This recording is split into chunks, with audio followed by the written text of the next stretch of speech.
It's time for the Titans on your home for Columbus High School athletics. Columbus Sports He's Live. got some room to run around the left side. Jaden Rodriguez, he's going to the house. Jaden Rodriguez. Mooney, corner three on the way, good. Mooney for three.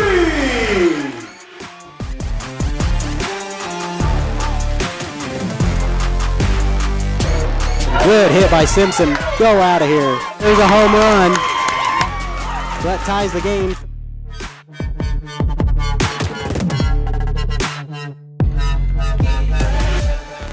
Snaps it. Open. Valela's going to take it himself. And he is in for the touchdown. There you go. It's time for the Titans on your home for Columbus High School athletics. Columbus Sports Live.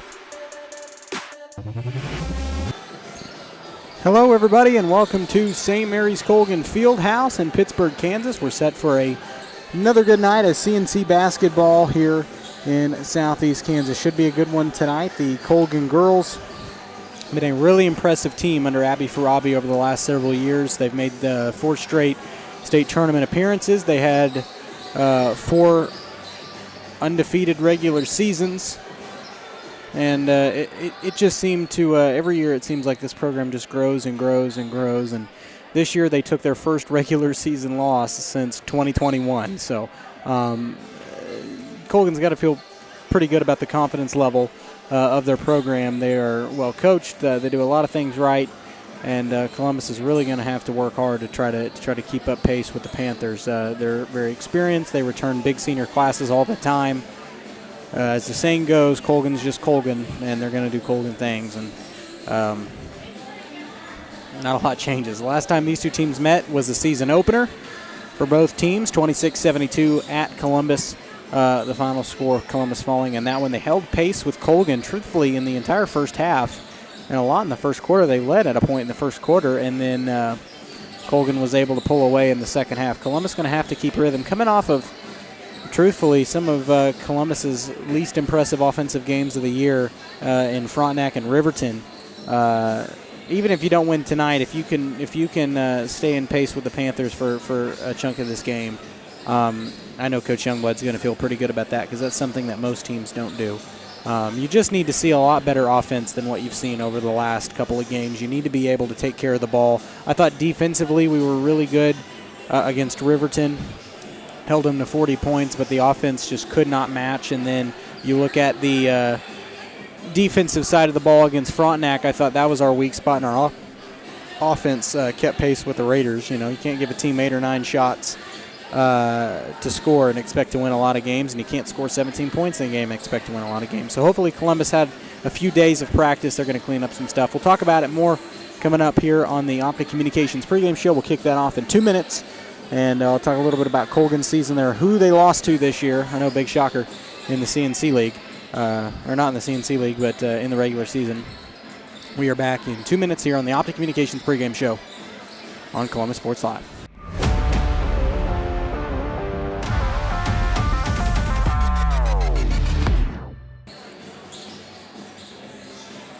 Optic Communications has stood the test of time. Born from the pioneers of connectivity in 1905, they're built on a rich history with roots stretching deep.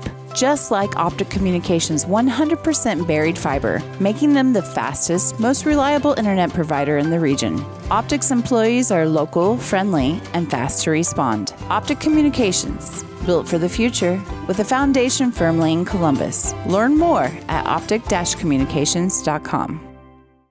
Spring River Mental Health and Wellness, your partner in health for more than 40 years, is now a certified community behavioral health clinic.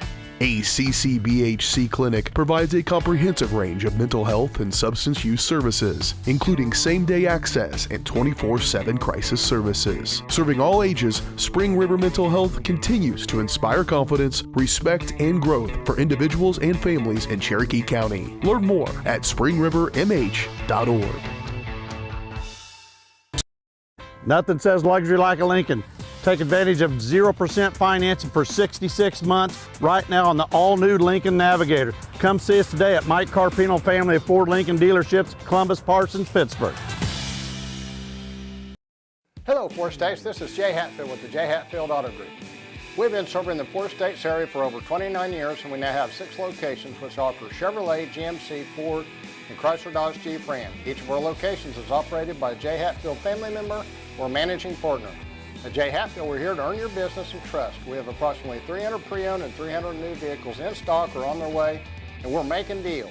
Come see us at Jay Hatfield location today and let us make you part of the Jay Hatfield family.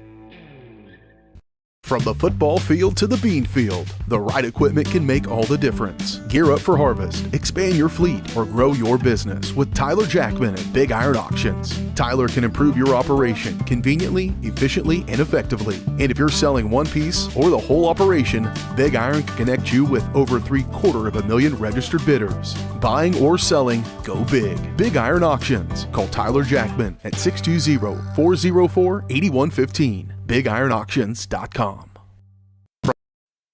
It's a bird. It's a plane. It's Chicken Annie's Girard. When you're facing a chicken emergency, there's only one hero. Catering and carry out from Chicken Annie's Girard. When an onion ring craving is too much to bear, when the family's coming over and you weren't aware, it's Chicken Annie's Girard to the rescue. When there's 20, 30, 100 to feed, you need Chicken Annie's Girard indeed. A heroic value, superb flavor. When there's a chicken emergency, there's only one hero. Chicken Annie's Girard.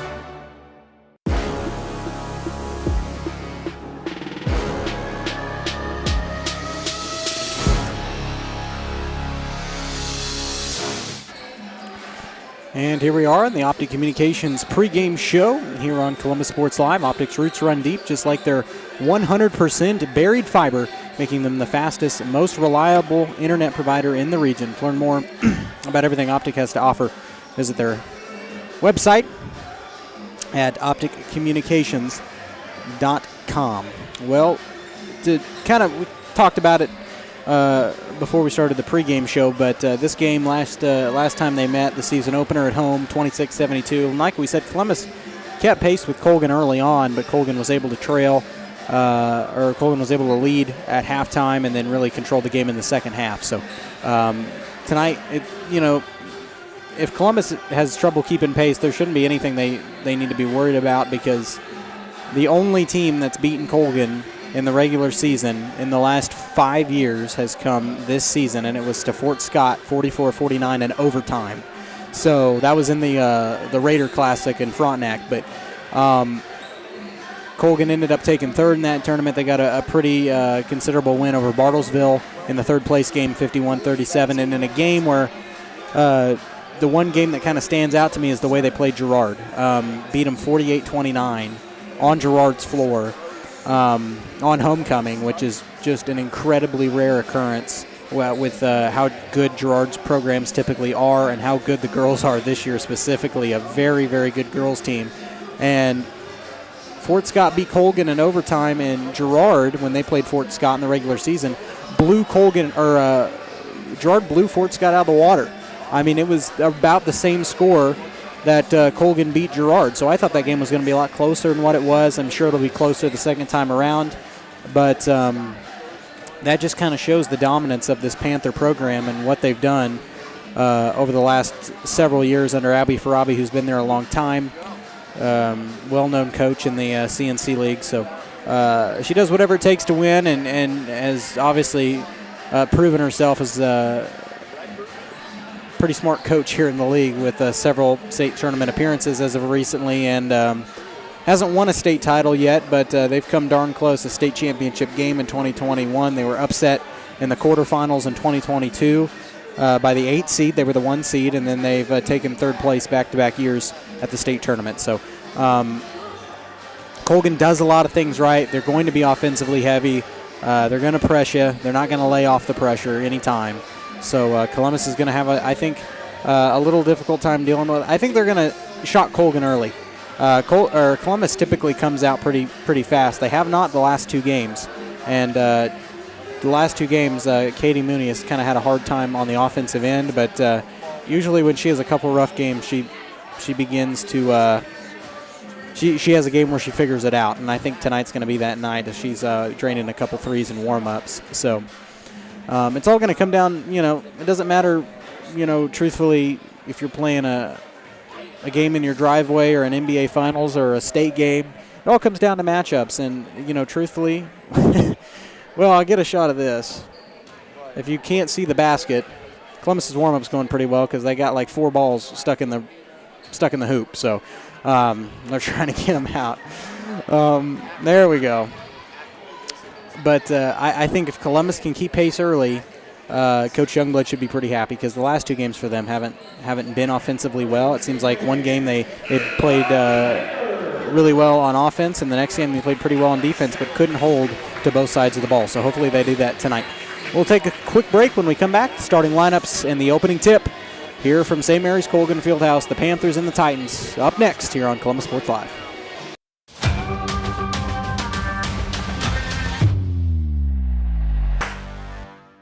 Call's service is outstanding in their field, especially for those that are stuck, outstanding in their field. Call's carries a wide selection of farm, industrial, and heavy-duty tires, all from the best brands in the business. And they've got farm service trucks ready to go. Plus, Call's continues to be the place folks go for car and truck tires, repairs, oil changes, and so much more. If you're in the market for new tires in Southeast Kansas, make the right call to Call's Service, 620-724-4121. See more at callservicellc.com. As one of the oldest banks in Southeast Kansas, Exchange State Bank is proud to be locally owned and operated. Exchange State Bank provides quality customer service supporting the growth of local businesses, agriculture, and the financial needs of families in the community. With competitive savings and loan products, online banking and mobile deposits, free debit cards, and more, Exchange State Bank is working to earn your business. To earn more, call 620-429-1873 or visit esbks.com. Exchange State Bank, you're not just banking, you're banking with friends. Our whole vision of becoming the 4-state agency was because we want to be able to grow with our clients, whether they have a lake house in Oklahoma, whether they're starting a business and expanding into Arkansas. We want to make sure that they're taken care of, whether it's home, auto, financial services, or even life insurance. We want to walk through the stages of life with our clients. That's the biggest part. That's what makes us different.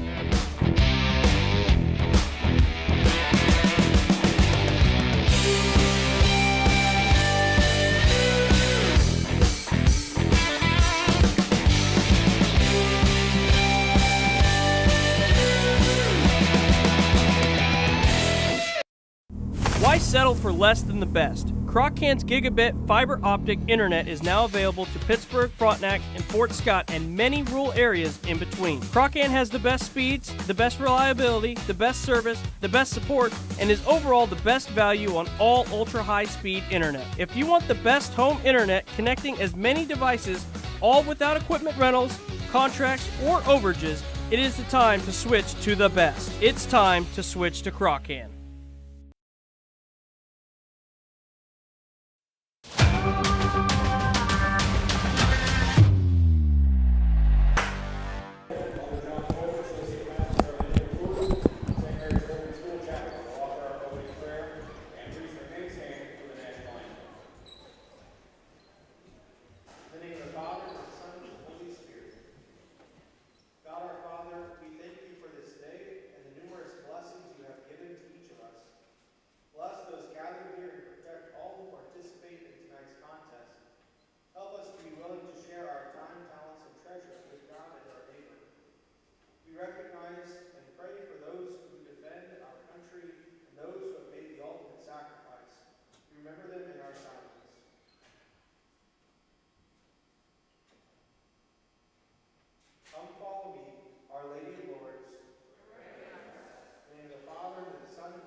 All right. Well, there we go.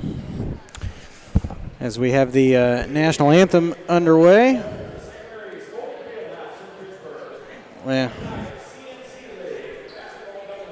did you move it? No, I didn't move it, but somebody did. Oh. I can't hear anything anymore. Oh. There we go. I'm good. Can you hear me? Yeah. Am I quiet? Now I can't hear anything again. This is not going to work out. Am I quiet? There we go. Okay. Okay, thanks. What? I said, am I quiet? And you just didn't respond. Well, probably because I couldn't hear you. Oh. Anyway, starting tonight for the it is homecoming tonight for the Panthers. So we'll have that coverage for you. Starting tonight for the Colgan Panthers is number 3, Lauren O'Brien, number 11, Mariah Harris, number 22, Amali Sweezy, number 23, Jacayla Davis, and rounding out the starting lineup will be number 33, Janessa Davis. And we have a lineup change actually in the locker room. It will be instead of Lauren O'Brien, it will be Kyla Osborne. So it's Jacayla Davis, Janessa Davis, Kyla Osborne, Mariah Harris, and Molly Sweezy, the starting 5 for the Panthers. On the floor for the Titans, it will be number 0, Katie Mooney, number 3, Briley Johnson, number 12, Tori Tedlock, number 13, Trinity Green, and starting tonight will be number 15, Natalie Wary. Those are your starting 5 for the Titans. Panthers at home in white, blue letters and numerals, coached by Abby Farabi, assisted by Allison Latham and Alex Minton. Titans on the road in red, white letters and numerals, coached by Casey Youngblood, assisted by Ty Sills. So we are underway. 12-1 Panthers had a really good season, but it's rare that they don't. As get you some area matchups. Frontenac hosts Riverton tonight. Galena is hosting Baxter Springs. Girard is hosting Anderson County, and Pittsburgh is at Coffeyville. Yeah. So they're tipping off right now. We're getting ready to tip this game off. Look at Girard and Anderson County. Oh, they're at Anderson County. Girard doesn't host. Shoot. Good grief, dude. Girard doesn't host. They travel. So Colgan wins the tip. Davis with it over to Osborne. Loads up a 3-ball. This one too strong. And Jacayla Davis will grab the board over to her sister. Osborne on the wing. Back to Davis.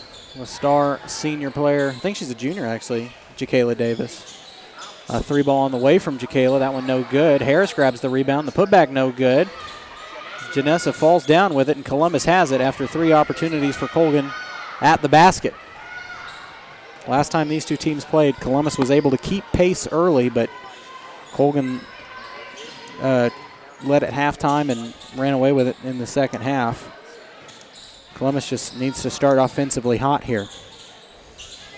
Johnson on the outer wing over to Mooney. Thought about the long 3. Off a ball screen, hands it off for Tedlock. Tori's jumper, no good. Rebound tracked down on the floor by Osborne. She hands it off to Davis. Up the floor to Jacayla.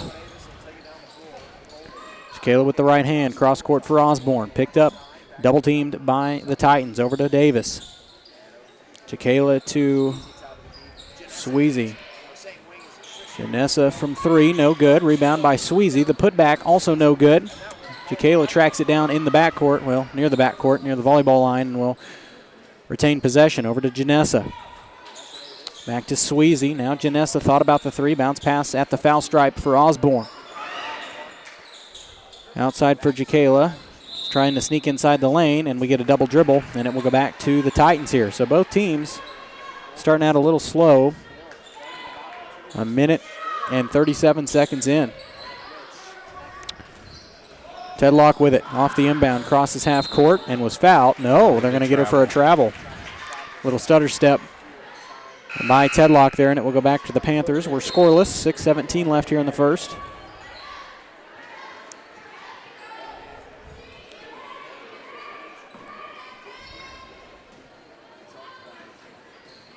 Titans coming off of back-to-back losses in games where I thought they should have won at least one of them as Davis loads up for three. This one missed. Rebound out of bounds off of Colgan, and it will go back to the Titans here as number 21, Danny Yagmore, checks into the ball game for the Panthers. They get it inbounded. Mooney with it, and she's fouled. That one will go on Sweezy. That'll be her first team foul. Nobody yet to score. 2 minutes in. Titans will inbound it here on their own bench. Johnson gets it in for Mooney at half court. She will pump the brakes, trying to set up offense here off this extended zone from Colgan. Wary has to put it somewhere, and we get a 5-second call. Nowhere to go for Natalie Wary, and it will go back to the Panthers. Well, now I can't. Why are you messing with cords? What's wrong with the cords? You wouldn't let me move the Oh, camera. okay. That's not good. Davis with it. Tried to bounce pass it inside, nearly lost it off the dribble. Will back it out for her sister. Now over to Yagmore. Yagmore out for Davis. Back to Yagmore. Was open from three. Johnson picks her up. Now back for Janessa. Around the perimeter. She swings it. Columbus also playing a zone, trying to mess up Colgan's offensive rotation. So far, it's done a nice job. We're nearly 3 minutes in. Nobody scored. Yagmore with a baby hook. No good. Rebound controlled by Johnson.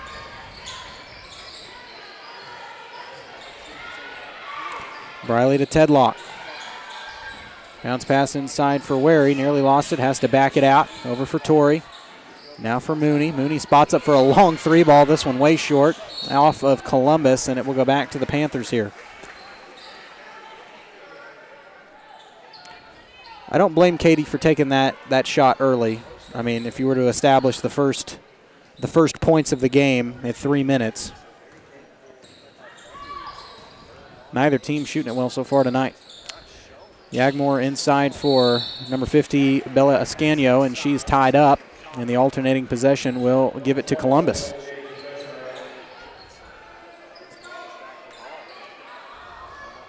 So the full court pressure being applied by the Panthers. Johnson's got to get it in. They get it into Mooney. Mooney double teamed in the backcourt, escapes it for Johnson. Time's a ticking here. You got to get it across, and they get it with Wary with 4:26 left, and Wary traveled.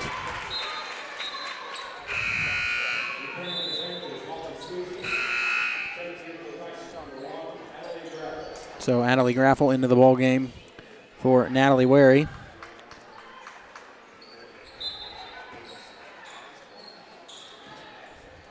So we're tied at 0. 4:20 left here in the first. Who will score first? We'll find out eventually. Sweezy with it over to Yagmore. Bounce pass inside, nearly tipped out for Harris, and it's stolen away by Green. Columbus playing really good defense so far, has held Colgan scoreless in the first 4 minutes. Colgan's done the same thing. Trinity loads up for three. Good. Trinity Green for the first points of the night. Columbus leads at 3-0. 3:56 left here in the first. And get it open for Sweezy. Now to Yagmore. Over for Sweezy. Tries to answer with a three ball. This one missed. Rebound out of bounds off of Colgan, and it will go back to Columbus here. So Columbus has the opportunity to have a 5-point lead, and Coach Farabi calling a timeout. And she gets it. So Columbus, if you're Coach Youngblood, with the way your team has played last couple games, you got to be happy that you're up 3-0 over probably the best team on the girls' side in the CNC. And we're 5 minutes into the game. We'll take a quick break. We're back in 30 seconds here on Columbus Sports Live.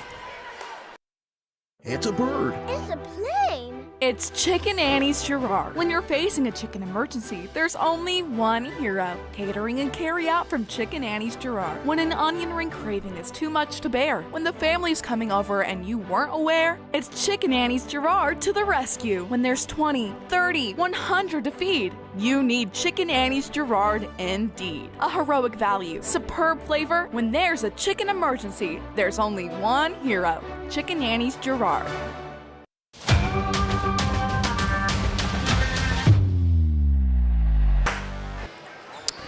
And here we are back to St. Mary's Colgan Fieldhouse. Titans lead it 3-0.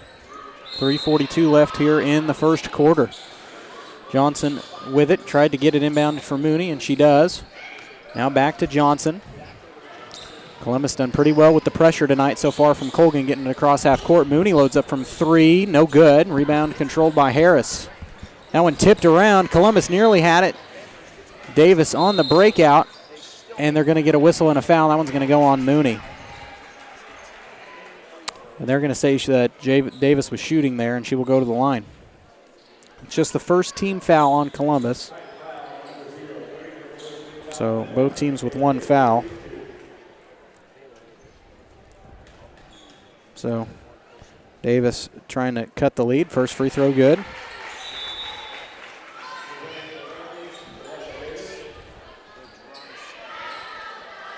So the cap has officially come off on the basket for the Panthers. Oh man, Columbus held them for the first 5 minutes. Scoreless. I don't think a lot of teams can say they've done that. And Columbus turns it over on the inbound, but Davis falls down, and they got a foul.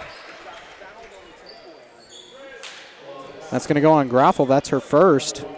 And there's 2 quick fouls for Columbus here. I'm not sure if there was really contact on that foul from Graffel, but it will be Colgan ball. They get it in for Harris.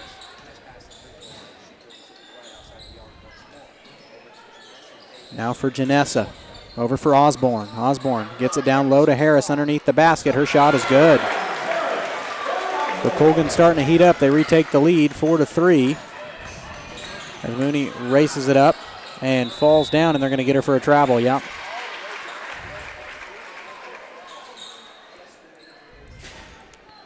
And she's trying to shake off, it looks like might have hurt her hand. Bentley Townsend is out with a hand injury.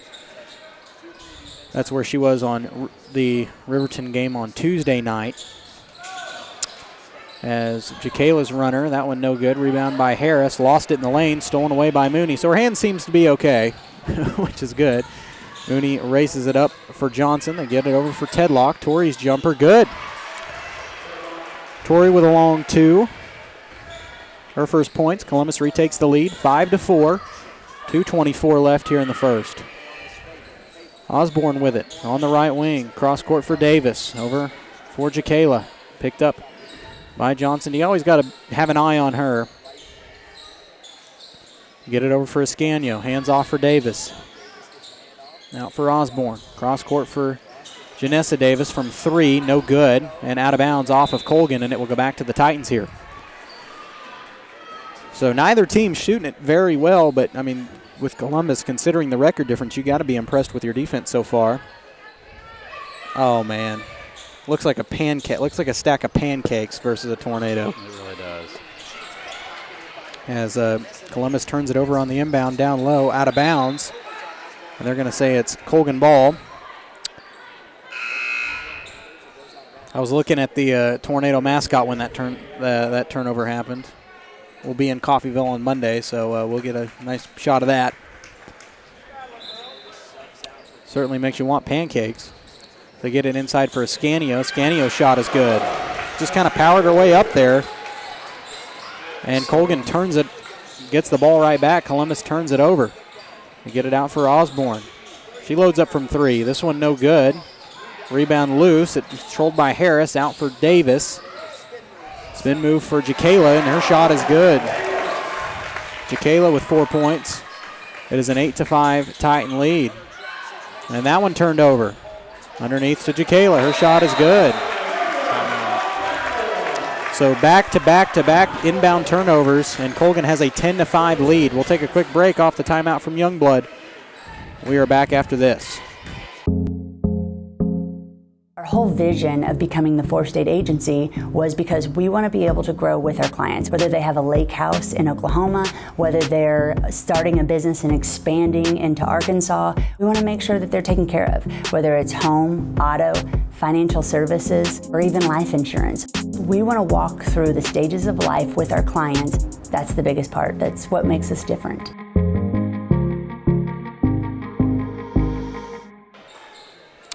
Welcome back, 10-5. Coach Youngblood off the timeout as Columbus turned it over back-to-back times on the inbound. Trying not to do the same here off the full court press from Colgan. Briley's got to get it in. They get it in for Graffel, and they turn it over. That one no good from Osborne, out of bounds, and it will be Titan ball. Columbus has got to get it towards the length of the floor. They were not having trouble with the press until now.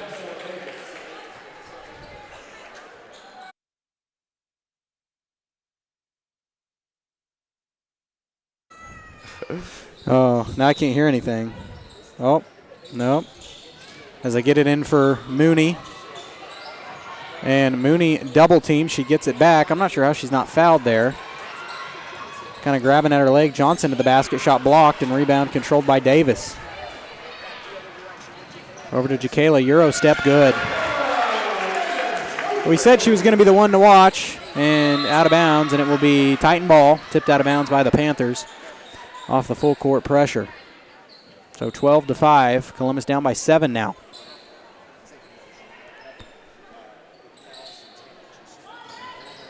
They get it down low for Mooney.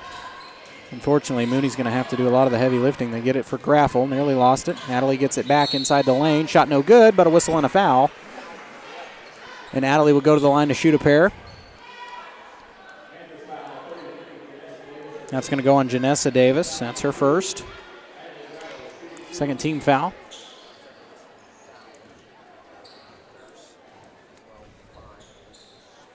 First one for Adderley, in and out. As Molly Sweezy and Kyle Osborne back into the game for Harris and Yagmore.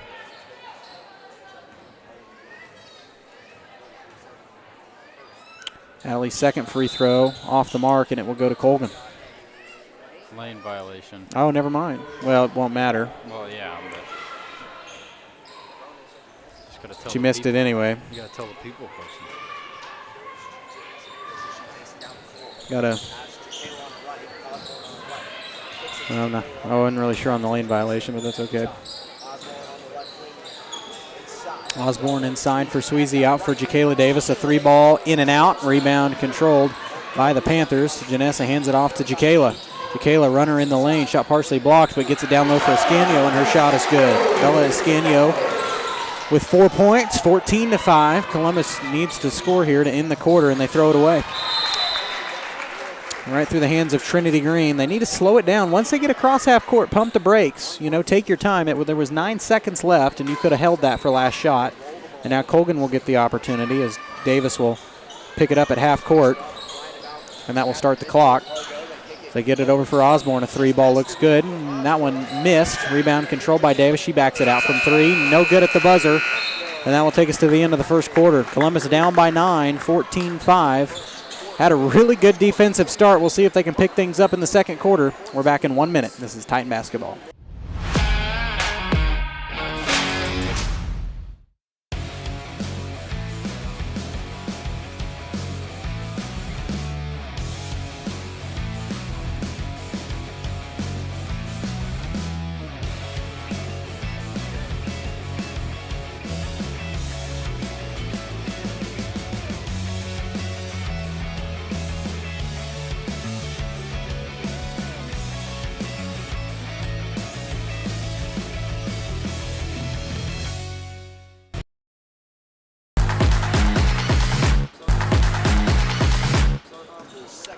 And here we are back for second quarter action, 14-5. It is a 9-point Panther lead.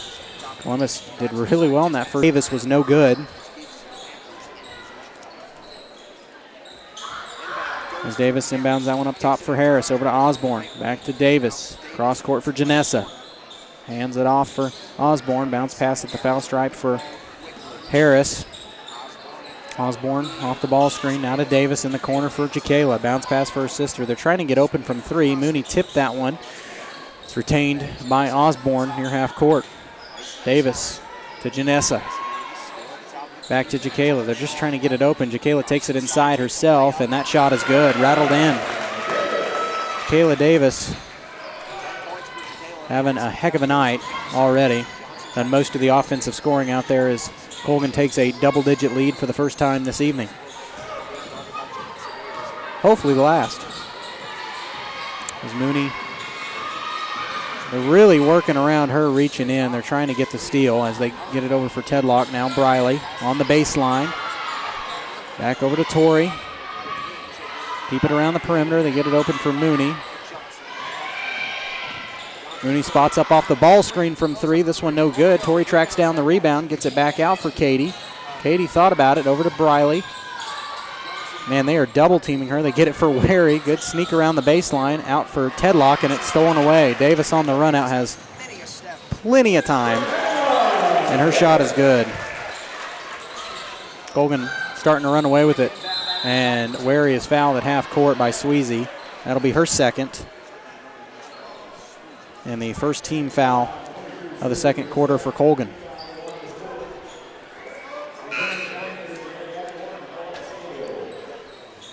As Ascanio and Yagmore back into the game for the Panthers.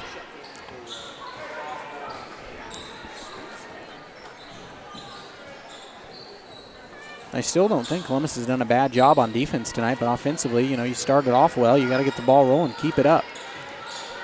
Cannot drop the pressure against a team this good.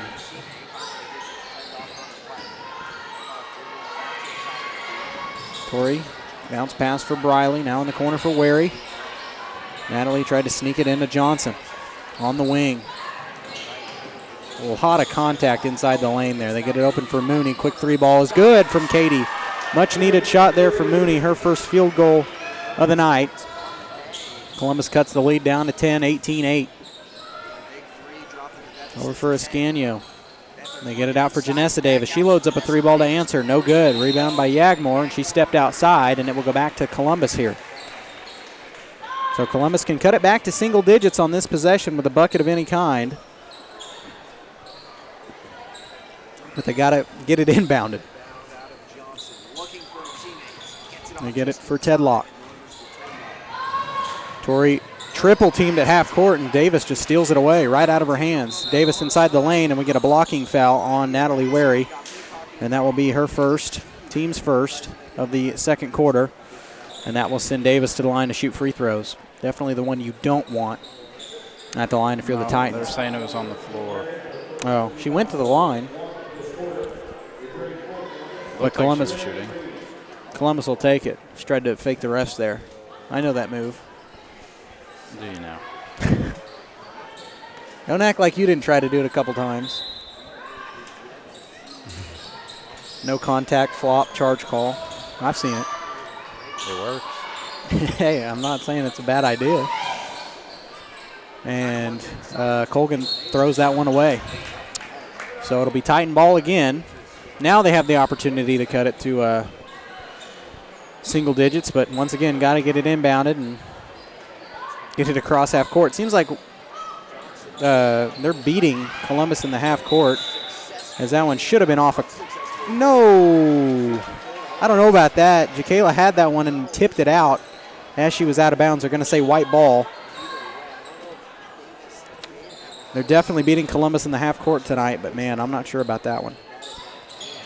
Interesting call. They get it down low for Harris, and Harris's shot is good. It's her first field goal of the second quarter. She's got 4. They get it across half court for Mooney.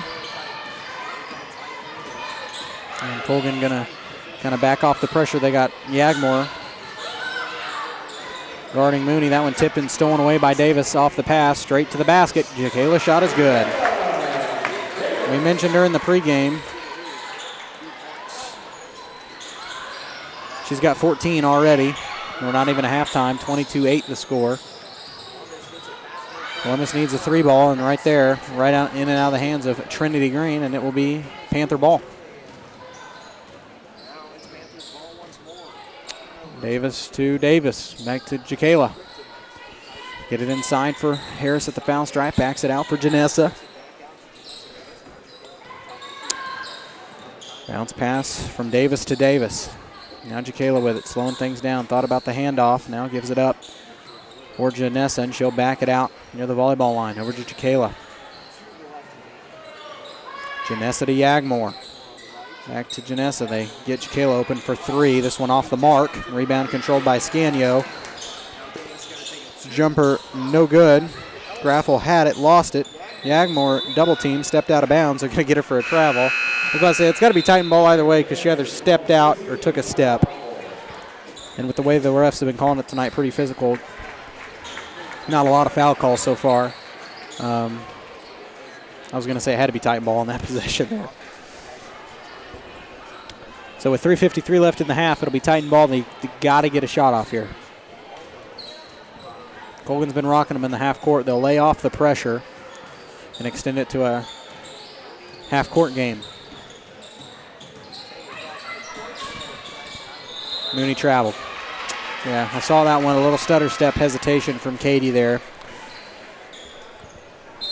And we have another timeout by Coach Youngblood with 3:38 left. Is it a full or a 30? Full. Looks like a full.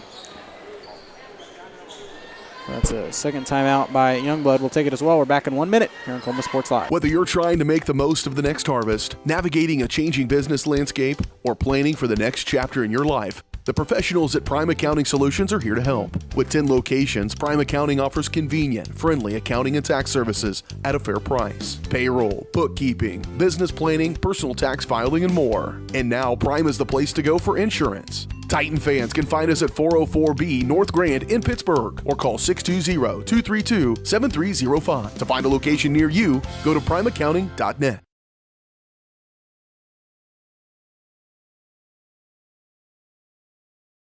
Summer sales event continues here at Mike Carpino Ford with 0% interest plus a $1,000 rebate on the all-new Ford Escape.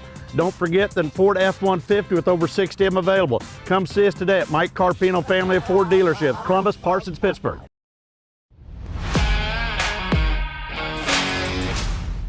And here we are, 8-22 the score. Columbus has been hanging around here with the Panthers, but they've just had a really tough time in the half court. They've turned it over multiple times on the inbound, and that full court press from Colgan's really had Columbus struggling. I mean, once they get it across half court, they seem to make a decent possession out of it, but the struggle is getting it there. Davis loads up for a guarded three and swished it. And then there's your other problem. You have Jaquela Davis, who is just knocking down every shot she throws up, basically, especially inside the paint. So that really hurts your cause. But Columbus, they want to stay in it here in the first half. They gotta make something here out of these possessions. Johnson out for Mooney, left open from three. Katie's shot is good. There you go. Katie with 6 points so far on the night, 25-11. They're going to need a lot more of that. They're going to want to stay in this one. Osborne out for Davis. Now for Sweezy. Sweezy over for Davis. Now over to Osborne. Osborne on the outer arc, takes it in the slot. Now over for Davis. Janessa back to Osborne. Colgan very patient, not going to force up anything. They get it open for Davis, controls it in the back. Jaquela's runner is good. There you go. I'm running out of room for her in the second quarter. 11 points in the second quarter for Davis. What does she have, like 20, 19? She's 19 points. She's approaching 20 here in the first half. Get it out for Green, over for Wary. Natalie's long two, no good. Rebound controlled by Graffel, has to back it out. Swatted out of bounds by Davis, and it will stay right here. As Ascanio and Yagmore back into the game, so Coach probably kind of figured out the rotation she wants to work with here between a couple different players. And they're going to get a pushing foul there on Ascanio off the inbound as Graffel caught it, then got shoved. So 27-11. Johnson set to inbound at baseline right. For Mooney on the baseline, out for Johnson, out for Trinity Green. Picked up, now gets it for Mooney. Can't take the three from that angle. Gets it for Graffel. Graffel nearly traveled. Retains possession for Mooney, out for Johnson. That smothering press is just playing havoc right now with Columbus, and we have a tie-up on the floor. Alternating possession. Okay, so it'll be Titan ball still. thought it was going to be Colgan ball, but no. So Titans will have it. 1:46 left to go in the half. They can end here on a good run. That would be nice. If you can keep pace with them here before half, like I said, that was one of the keys that we talked about in the before the game. You can keep pace with Colgan within the first half. You can feel pretty good about how you played. Most teams don't do that. By pace, I mean, you know, not a 20-point deficit, which it's not right now. We're swinging out for Wary. If I'm Columbus, I'm stalling here, and Davis picks that one. Got a little greedy. That'll be a foul on Jakayla. That's her first. That'll be the second team foul here, or the third on Colgan. So Johnson set to inbound it on the far side. 1:24 left before half, 27-11 the score. You can end here on a 3-ball, cut it down to 12. That'd be nice. You know, that's doable. You know, you're still in that. You're still in the game.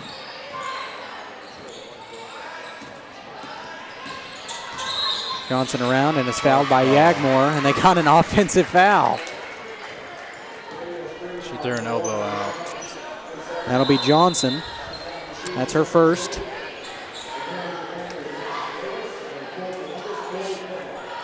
And Davis set to inbound it on her own bench.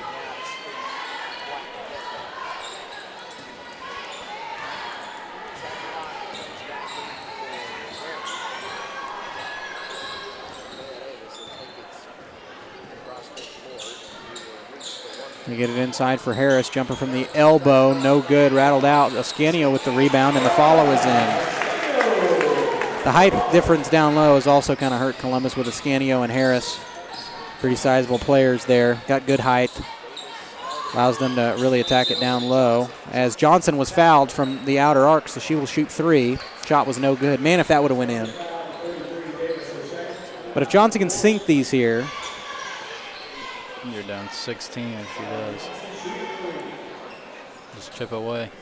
That's what you got to do. You know, like I said, if you can keep pace with Colgan and not blow yourself out in the first half, which if she makes some free throws here, you can probably say with under a minute to play that you kept pace with Colgan in the first half. That's a big difference from what the first game was. They kept pace with them in the first quarter, not in the first half. Riley made the first, missed the second. She'll get one more here. And if she misses, Titans need a rebound.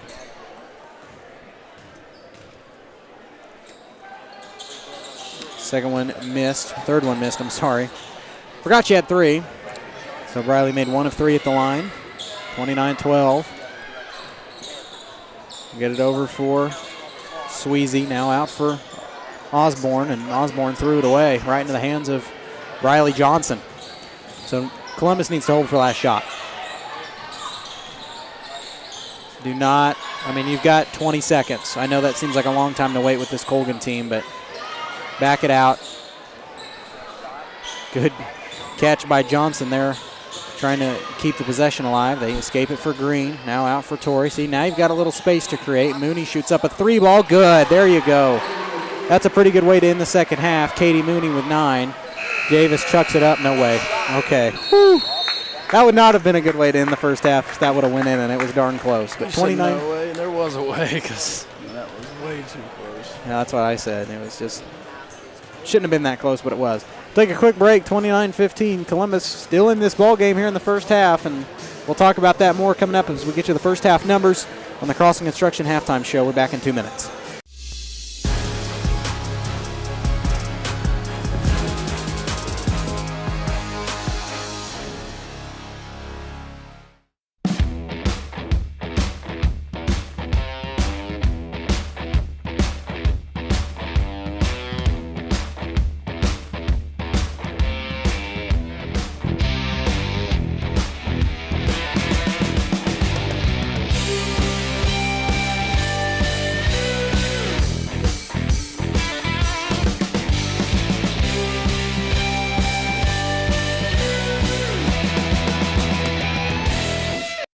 Summer sales event continues here at Mike Carpino Ford with 0% interest, plus a $1,000 rebate on the all-new Ford Escape.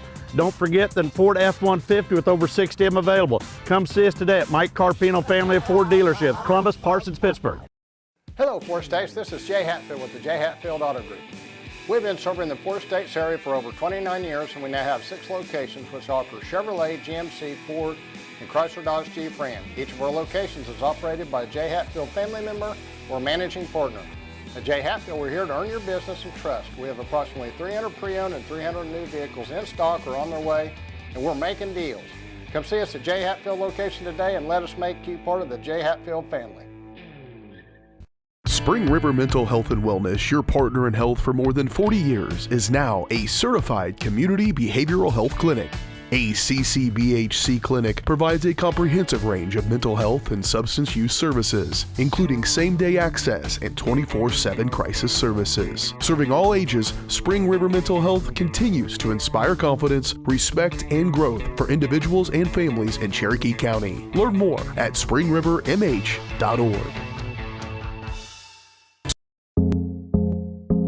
I was raised in a small town, and there was a lot of people who took time to invest in me. And so when we decided to open up our offices, we want to make sure that we're pouring back into the community that's giving to us. We care. We want to be involved. We want to have a passion for what you have a passion for. We want to be able to give back. And that's the foundation. That's why we're more than just insurance.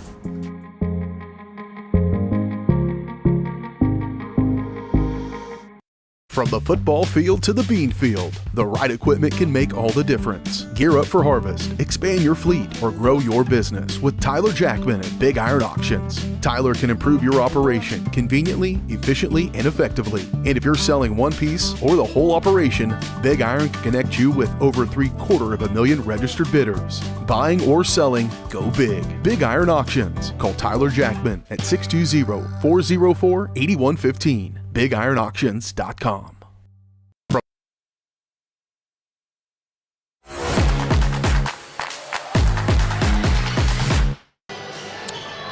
And here we are in the Crossland Construction halftime show here on Columbus Sports Live. Your career awaits with Crossland Construction.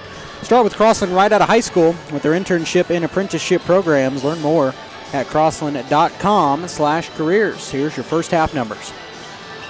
For Colgan, Jaquela Davis has 19 points, Bella Oscanio has 6, and Harris has 4. Read off Jaquela's again, just so, you know. 19? Yeah. That's ridiculous. At halftime. She is on fire. Really good player. They're all little floaters, too. Yeah, she just knows how to take it inside and score. I mean, doesn't get any more simple than that. And for Columbus, Katie Mooney with 9, Riley Johnson with 1, Trinity Green with 3, and Tori Tadlock with 2. So Katie's had a good game tonight from the outside, a much better performance. She's already... she has 3 threes. She's got more points than she scored against Riverton already. In fact, Columbus, if they score one bucket in the second half, they will tie what they scored against Riverton. Final score, we had 17 points. So I think you can already tell, and holding Colgan under 30 in the first half is something that some teams definitely don't meet. So I think regardless of the outcome of this game, you can look at this first half and say we did a much better job on both sides of the ball than we did in the last couple of games. So that's got to be good. And just because I'm curious, I think it was close at half, but I am interested to see what the Girard-Colgan score was at half. Because I know the Trojans led for a minute, but Colgan kind of had the lead. It was close.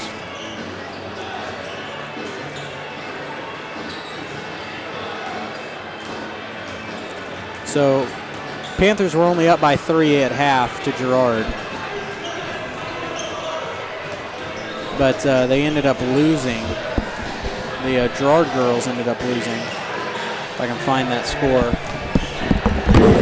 48-29 to the Panthers. So if Columbus can keep this thing close, then they have a good shot for success, in my opinion. I think that, you know, if they can keep it close, if they can play a really solid game in the second half, you know, make your shots, slow down once you get it across half court. They've had a hard time with the pressure. Truthfully, most of Colgan's points came off of steals from Jaquela Davis and basically immediate putbacks. if you limit those possessions and you're not turning it over every time you get the ball back immediately off the inbound on Colgan's side, you'll have the opportunity to kind of trim this lead and just, keep taking shots at it. Even if you don't win, if you can make it somewhat an entertaining second half, you got to feel pretty good because a lot of teams don't do that. The one team that has been Fort Scott, and they beat them in overtime. And Fort Scott's a really good girls program this year. So if you're Columbus, you can't be too upset at this first half. You obviously have things to work on, like the turnovers were not very good tonight already, but I felt like defensively and offensively once we got it across half court, and defensively I felt like we've done pretty well so far against a really good Colgan team who outsizes us and out-experiences us. So Columbus, truthfully, got to be pretty satisfied with what they played so far, but as a coach, Youngblood's going to go in there and tell them that we're not doing things how we should, and that's the coach mentality, and that's probably how it should be. So we'll step aside for another break. We'll come back, get you some halftime scores from around the area. We're back on the Crossing Construction halftime show in 2 minutes.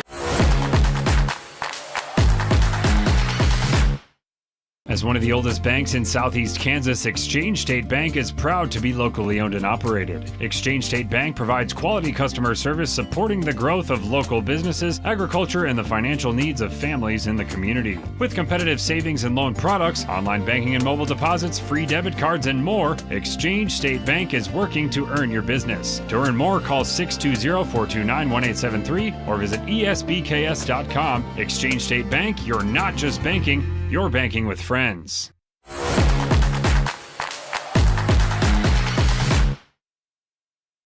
Whether you're trying to make the most of the next harvest, navigating a changing business landscape, or planning for the next chapter in your life, the professionals at Prime Accounting Solutions are here to help. With 10 locations, Prime Accounting offers convenient, friendly accounting and tax services at a fair price. Payroll, bookkeeping, business planning, personal tax filing, and more. And now Prime is the place to go for insurance. Titan fans can find us at 404B North Grand in Pittsburgh or call 620-232-7305. To find a location near you, go to primeaccounting.net. I was raised in a small town, and there was a lot of people who took time to invest in me. And so when we decided to open up our offices, we want to make sure that we're pouring back into the community that's giving to us. We care. We want to be involved. We want to have a passion for what you have a passion for. We want to be able to give back. And that's the foundation. That's why we're more than just insurance.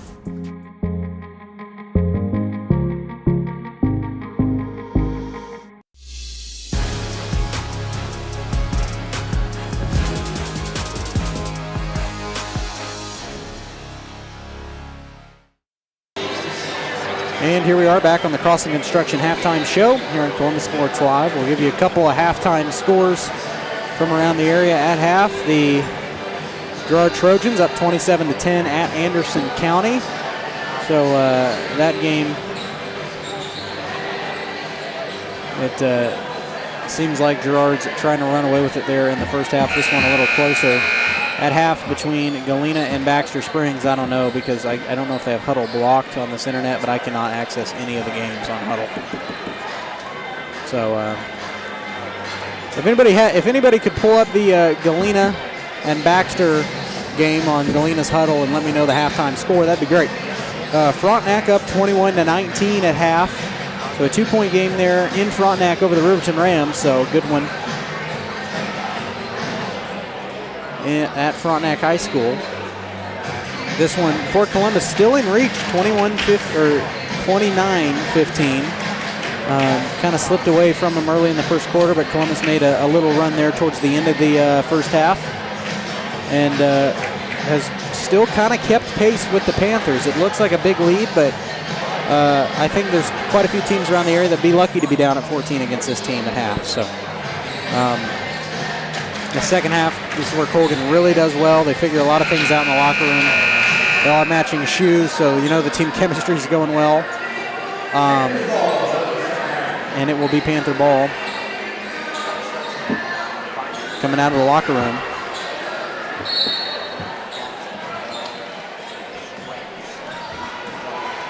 So starting five on the floor will be the two Davises, Osborne, Sweezy, and Harris.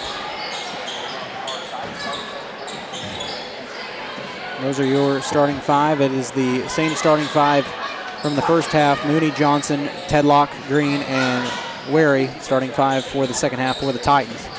Davis, runner inside the lane, and Jacayla's shot is good. Yeah, so she's got 21 points, and we still got 2 quarters to play. As Johnson gets it across half court, bounced it off of Wary's leg. That's not the start you want coming out of the locker room. As Davis, runner in the lane, guess what? It's good. It's the same shot every time. She's just, over her career, has kind of perfected it. And what's a little scary is I believe she's a junior. So this Colgan team is going to have her again next year. I do believe they lose some good talent, as that one tipped by Davis. Stolen away on the run out, long strides, and her shot is good. 6 points straight there for Davis. And I saw Coach Youngblood want the timeout, didn't get it. So now Colgan leads it by 20. Straight out of the gate. Columbus needs to answer. 6 quick points there from Davis, right off the hot off the press.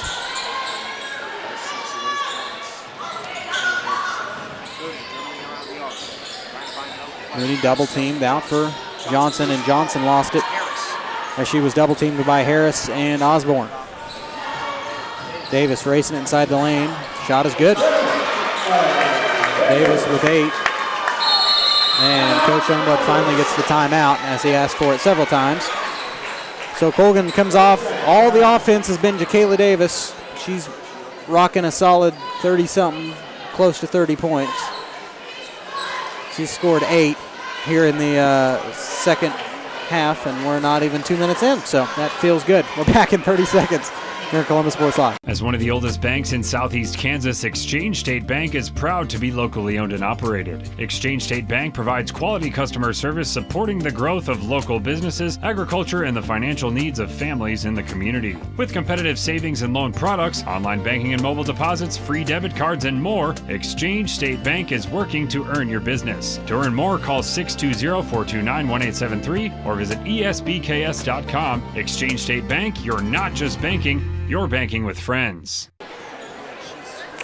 And we're back, 37-15, off of an 8-0 Panther start, all from Jacayla Davis coming out of the locker room. And we talked about how good of a player she is, and she's not letting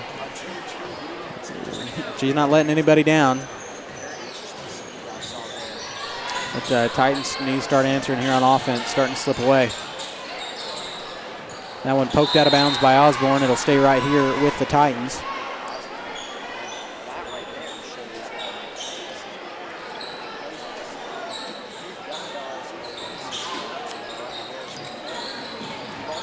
As Riley. Mooney was stuck in the corner. I thought there were only 4 players on the court for Colgan, but Davis and Mooney were. No, she's just. They're just switch it over yeah, there. they're having a friendly conversation there in the corner. She's being face guarded. Yeah. They definitely talked about it, considering all our points have come from the outside. Face guarded and then double teamed. Yeah. They know Mooney's a darn good player, and she stepped outside. Nope, go get a foul on 11. That will be Harris. That's her first team foul of the quarter for the Panthers. So Columbus needs to make something off of this. This is Mooney inbounds it, baseline left. Up top for Johnson, nearly poked away by Davis. Johnson able to control it. Going to slow things down and direct a little traffic here. 5:08 left here in the third. Wary with it. Bounce pass inside for Trinity Green on the baseline. Stuck in traffic. Back out for Natalie. Wary gets it down low for Johnson, and it's stolen away. Trinity Green controls it. And that one just thrown right to Davis. She anticipated the pass, and her shot is good. Davis with 29. She scored 10 right here in the third quarter alone. Green over to Wary. That one out of bounds, and it will stay right here.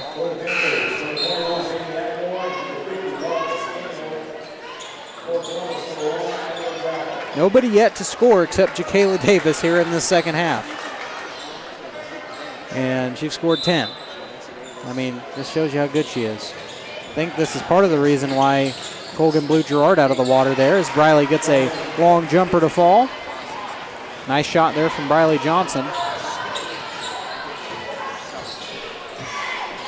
They get it for Yagmore. Inside for Harris. Gets it out for Davis. Now back to Yagmore in the corner for Janessa. Down low to Harris. Turns around at the basket, and she's fouled. That one's going to go on Torrey. That's Tedlock's first. First team foul here of the third quarter for the Titans.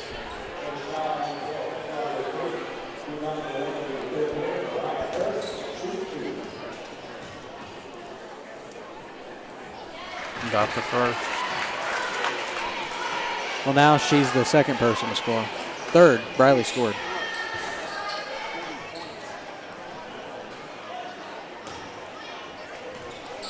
That's Harris's fifth, make it sixth point of the night. She makes both from the foul stripe, 41-17. Columbus was, had a cuttable lead at half, but Kayla Davis has just kind of blown this thing out of the water. Johnson off the ball screen from Graffel. They back it out for Adderley, double teamed now for Johnson. Tedlock from the foul stripe, shot missed, rebound controlled by Escanio. Up the floor to Davis. Back out for her sister. Kayla, runner in the lane, shot short, rebound controlled by Tedlock. And they're going to get a tie-up between her and Escanio. Alternating possession will keep it with the Titans.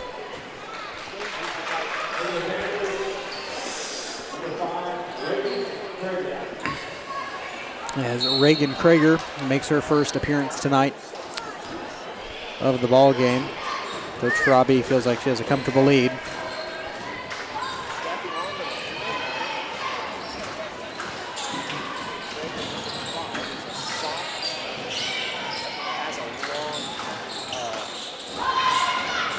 As Tedlock lost it off the dribble. Davis on the run out and shot good. I could turn that into a soundbite tonight so I can just play it over and over. What, shot good? Yeah, Davis on the run out, shot is good. As Wary loads up from three and got it. Natalie Wary with a nice three ball. 43-20. The good news is Columbus has already scored more points than they did against Riverton, so you got to feel good about that if you're the Titans. 2:44 left here in the third. Over for a three ball from Yagmore, and she answers. They're just not missing. Not in the second half, they're not. They're making basically everything they throw up. Over for Johnson, three ball. That one off the front of the rim, and rebound controlled out of there by Yagmore. Over for Davis. Davis will slow it down. Kind of stall some clock. 2:11 left. Krager around the horn for Davis. A three ball, good. Timeout, Abby Farabi. Kind of a good thing because I'm running out of room for Davis in this quarter too. 49-20. And Jacayla Davis basically single-handedly has blown this thing out of the water. I mean, here, should we take this quick timeout and add them? I think she's got 33 or 32. Don't try to do math, man.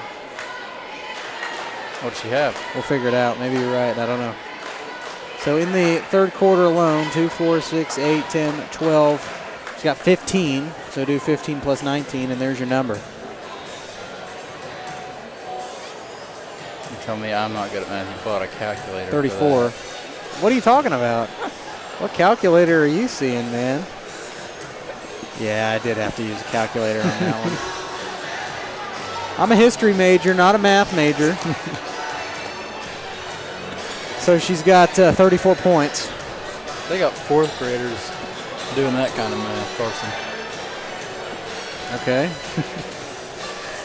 I'm taking statistics. Doesn't mean I'm good at it. I didn't see you get it right, so don't be talking. No, I also just guessed. And look where that got you. 1 point off. Hey. That close only counts in horseshoes and hand grenades, so I don't want to hear it. You're so old. At half, Pittsburgh leads Coffeyville 25-15. Got that score update, and I think Coffeyville beat Pittsburgh last time they played, right? So Pittsburgh having a good night. Over at on the Dan Wall court inside Field Kinley High School. And Mooney is fouled, I think, by Yagmore. 21. Yep, that's Danny's first. And the second team foul here of the quarter for the Panthers.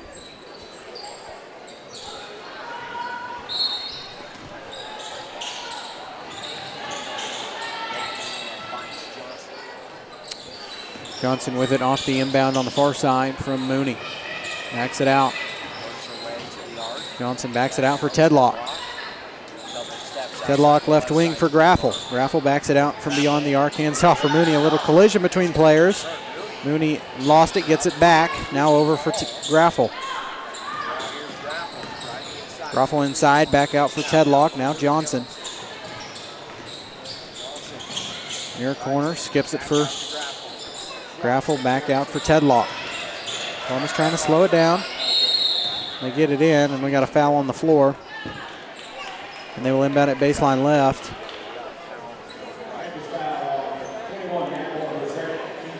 That one will also go on Yagmore. That's her second and the third team foul here for the Panthers.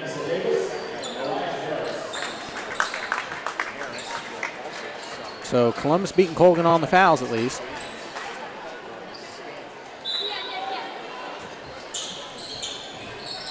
Johnson inbound at baseline left, gets it in for Mooney. Mooney stuck.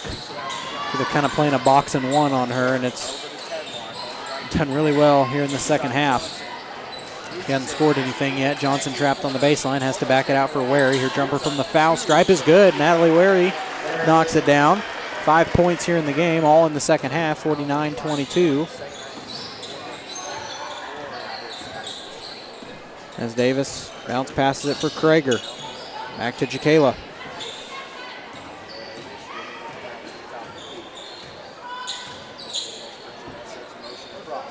A three ball from Reagan Krager missed. Rebound lands in the hands of multiple players, pinballed around, and Colgan controls it. Davis for Sweezy, a three ball, no good. Collision on the court, a scramble for it, multiple players down, and they get a jump ball tie up. And it will keep it right here with Colgan.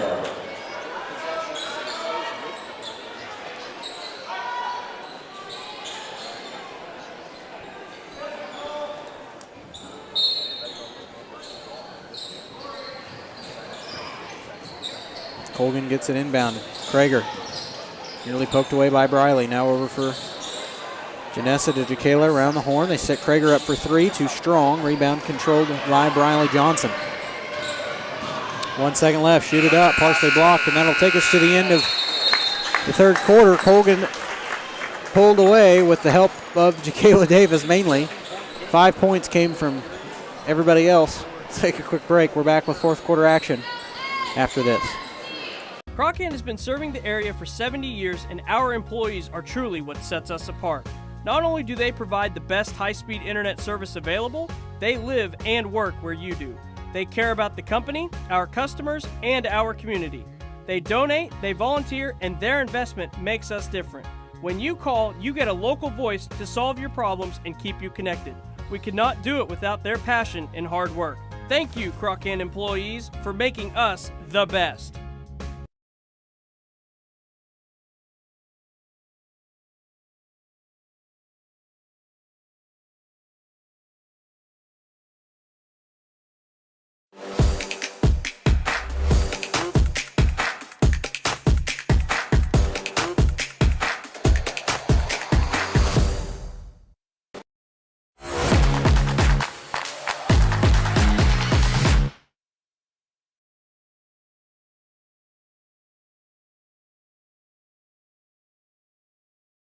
I was talking about Jacayla alone.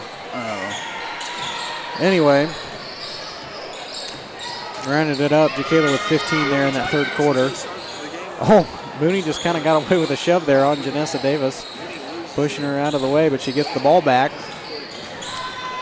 As Johnson has it. Riley inside, out for Wary. Surprise Coach Farabi not going to take her JV out. That one too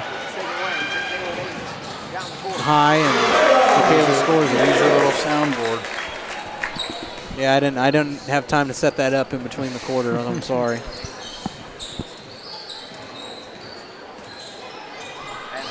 And that one intended for Wary, and it'll be stolen away by the Panthers. Once again, thought Coach Farabi would have put her JV in, but maybe she wants Jacayla to get a career high or something. I don't know.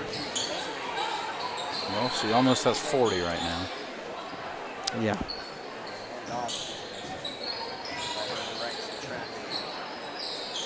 Janessa back to her sister. Now back to Janessa. Jacayla loads up from 3. This could do it. And there it is. She's got 39. Yep. She's 1 away. Wary loads up to match it. This one no good. Rebound controlled by Mooney. Counted, and she's fouled. For Katie Mooney with a bucket. And we'll go to the line to try to complete the 3-point play, but the clock is running. It's a 30-point lead for the Panthers off that 3 ball from Davis.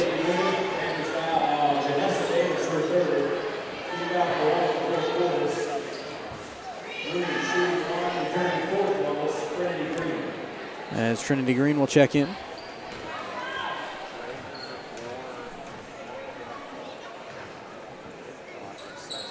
Got it. Katie completes the 3-point play.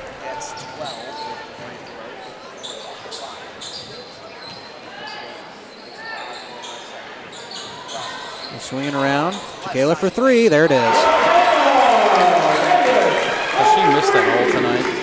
Huh? Has she missed that all tonight? She missed early on. Second half, she's been basically darn near perfect from anywhere. I don't think she's missed since the first quarter. As Mooney gets a runner in the lane, shot too strong. Rebound tipped around to Katie. She got it back. That one missed. Rebound loose on the deck. Ton of scrambles for it, and it'll be Colgan ball out of that mess. I think that's a good idea by the refs just to leave all that at a no call, because that was probably 5 to 10 fouls on either side in that scramble. And she'll come out probably in the game with 42 points. Yeah. As not really JV, but I think Sweezy checked in for her. Maybe that was Osborne, I'm not sure. They get it in, a 3 ball on the way from Sweezy. No good, rebound tipped around. Colgan controls it. They get it on the baseline for Harris. Hands it off for Sweezy. Now to Janessa.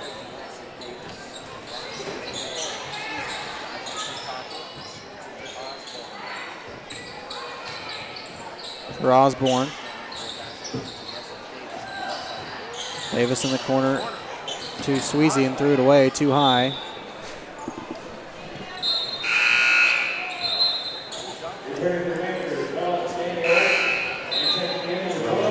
Scanio will come back in. So Scanio and number 12, Izzy Tierney, and into the ball game. Graffle for the Titans.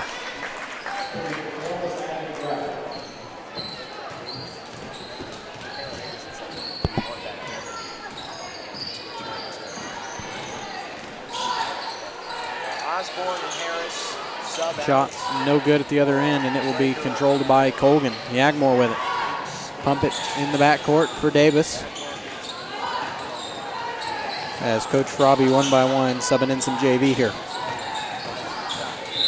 On the baseline, and they're going to get an offensive foul on Janessa Davis. That'll be her second, team second.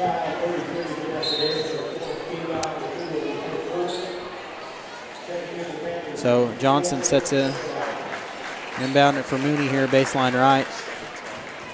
As who checked in? Number 24. And I'm going to have to go get the roster book for that one because I didn't write her down. To be fair, I literally only have room for one more name. Shot, no good for Mooney, and they're going to get a whistle and a foul on the rebound. That one's going to go on Tierney. So the 13th foul here for Colgan, 2:45 left. As we get Kayla Osborne into the game.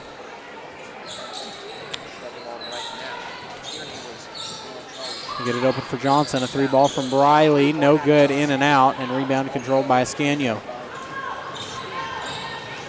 So an unfortunate ending to this game, but the score does look better. I mean, I don't think Colgan's going to get to 72 points. As Bella Ascanio lays in a bucket, 59-25. So I don't think Colgan's going to score 13 points here in the final 2 minutes. As Johnson gets a shot to go from the elbow. She's got 4 here in the second half, 5 in the ball game, 59-27. But the score definitely won't look as bad as it did the first time around, so that's improvement right there on both the defensive and offensive side. Columbus has scored more and held Colgan to less as they get a travel. There on number 5, that's Reagan Krager, and it will go back to Columbus here. So if I'm Columbus, I'm going to continue to shoot. Well, yeah. If I'm Colgan here, I'm not going to kill the clock. Worry about it. Yeah, kill the clock. Unless you really want 60 points. I don't think they're worried about that. Mooney loads up from a 3-ball off the ball screen. Short, rebound controlled, loose on the deck. Scramble for it, and it'll be Colgan ball off the alternating possession. So we're getting ready to tick under a minute to play here. We'll have the boys' game to follow. The score was not pretty the first time these two teams met, but for some reason, I've just got this feeling that Columbus is going to come out hot tonight. I've just got a feeling. And Krager gets the bucket to go, falling down, and she's fouled. That's her first points of the night. So under 40 to play, she's going to have to shoot the free throws kind of quick. That one's going to go on Johnson. That's her second. Or it's going to go on Graffel. That's her third. I'm sorry.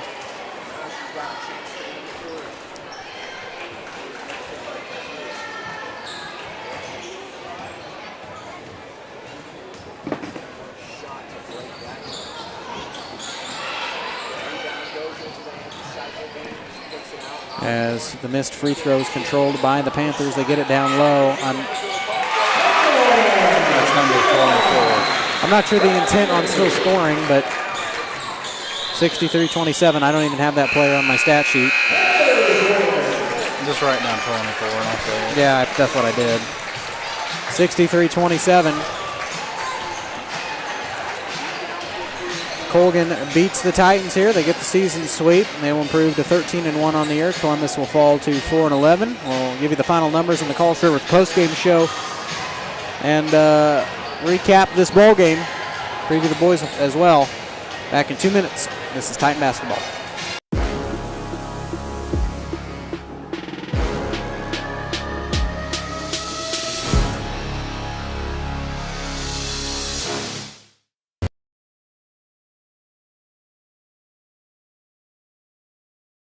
Call's service is outstanding in their field, especially for those that are stuck, well, outstanding in their field. Call's carries a wide selection of farm, industrial, and heavy-duty tires, all from the best brands in the business. And they've got farm service trucks ready to go. Plus, Call's continues to be the place folks go for car and truck tires, repairs, oil changes, and so much more. If you're in the market for new tires in Southeast Kansas, make the right call to Call's Service, 620-724-4121. See more at callservicellc.com. As one of the oldest banks in Southeast Kansas, Exchange State Bank is proud to be locally owned and operated. Exchange State Bank provides quality customer service supporting the growth of local businesses, agriculture, and the financial needs of families in the community. With competitive savings and loan products, online banking and mobile deposits, free debit cards, and more, Exchange State Bank is working to earn your business. To earn more, call 620-429-1873 or visit esbks.com. Exchange State Bank, you're not just banking, you're banking with friends. Why settle for less than the best? Croc-Can's gigabit fiber optic internet is now available to Pittsburgh, Frontenac, and Fort Scott, and many rural areas in between. Croc-Can has the best speeds, the best reliability, the best service, the best support, and is overall the best value on all ultra-high-speed internet. If you want the best home internet connecting as many devices, all without equipment rentals, contracts, or overages, it is the time to switch to the best. It's time to switch to Croc-Can. From the football field to the bean field, the right equipment can make all the difference. Gear up for harvest, expand your fleet, or grow your business with Tyler Jackman at Big Iron Auctions. Tyler can improve your operation conveniently, efficiently, and effectively. And if you're selling one piece or the whole operation, Big Iron can connect you with over 750,000 registered bidders. Buying or selling, go big. Big Iron Auctions. Call Tyler Jackman at 620-404-8115. BigIronAuctions.com. Hello, Four States. This is Jay Hatfield with Jay Hatfield Motorsports. We've been serving the Four States area with motorcycles, ATVs, and side-by-sides, plus offering you parts and service since 2005. We have 2 convenient locations, Pittsburgh and Joplin, selling quality brands such as Polaris, Kawasaki, Yamaha, Can-Am, and Suzuki. Jay Hatfield has a huge inventory available for immediate delivery.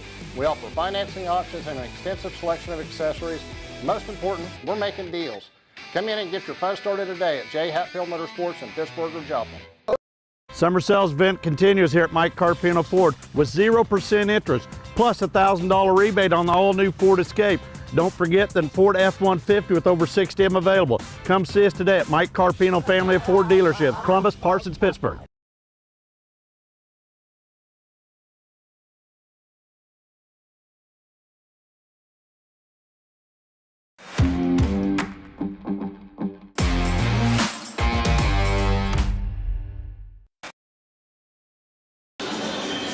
And here we are on the Call Service post-game show here on Columbus Sports Live when it's time for new tires on your ride. Make a call to Call's Service in Girard. And when you need in-the-field service, Call's has you covered with a truck en route. Shop for your tires and more at callservicellc.com. Here is the final numbers from tonight's game.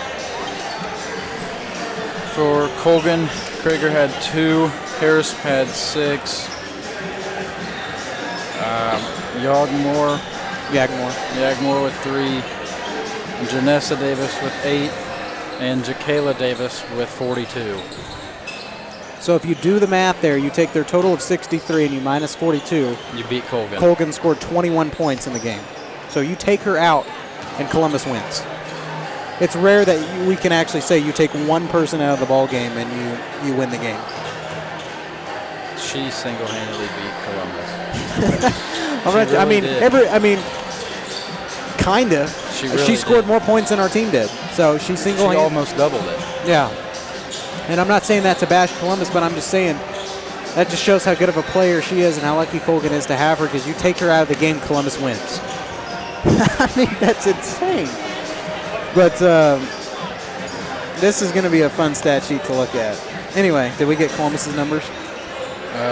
For Columbus, Katie Mooney had 12, Briley Johnson had 5, Natalie Wary had 5, and Tori Tedlock had 5. So it is nice to see Katie kind of get back her touch from the outer arc after struggling the last couple games. She did double her points from the last game, so that was good. And I felt like Columbus, especially in the first half, did a really good job both offensively and defensively, especially in that first quarter. Started to slip. They started to turn the ball over a lot, especially on the inbound there in the second quarter. But they had a doable, Colgan had the lead, but it was a doable cut there at half. So, if you're just able to make a few more baskets there in the second quarter, not turn the ball over like you did, especially late in the second quarter. This game could have been a lot different, and if Jakayla Davis wasn't playing, you win. So, I mean, it really is the story of how good of a player she is. I mean, you just got to give her credit. I mean, she's a really good player, really good ball handler, does a lot of things right, perfects her shot. One to watch in state for sure. A lot of the teams that challenge Colgan in 2A are going to have her double, if not triple teamed, because she does a really nice job inside. We'll step aside for a quick break. When we come back, we'll try to get you some final totals from games around the area. And we'll kick off the Optic Communications pregame show headed your way next. Preview the boys game. We're back in 2 minutes. This is Titan Basketball.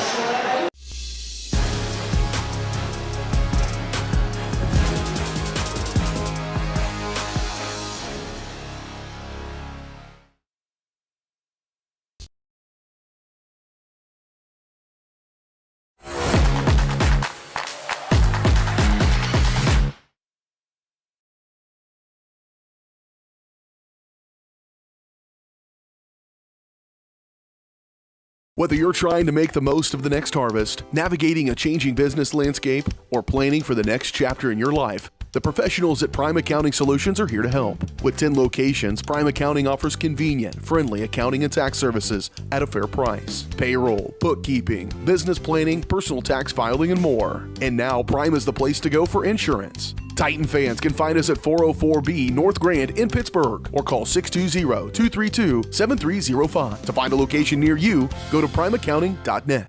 Optic Communications has stood the test of time. Born from the pioneers of connectivity in 1905, they're built on a rich history with roots stretching deep. Just like Optic Communications' 100% buried fiber, making them the fastest, most reliable internet provider in the region. Optic's employees are local, friendly, and fast to respond. Optic Communications, built for the future, with a foundation firmly in Columbus. Learn more at optic-communications.com. It's a bird. It's a plane. It's Chicken Annie's Girard. When you're facing a chicken emergency, there's only one hero. Catering and carry out from Chicken Annie's Girard. When an onion ring craving is too much to bear, when the family's coming over and you weren't aware, it's Chicken Annie's Girard to the rescue. When there's 20, 30, 100 to feed, you need Chicken Annie's Girard indeed. A heroic value, superb flavor. When there's a chicken emergency, there's only one hero. Chicken Annie's Girard. Spring River Mental Health and Wellness, your partner in health for more than 40 years, is now a certified community behavioral health clinic. A CCBHC clinic provides a comprehensive range of mental health and substance use services, including same-day access and 24/7 crisis services. Serving all ages, Spring River Mental Health continues to inspire confidence, respect, and growth for individuals and families in Cherokee County. Learn more at springrivermh.org.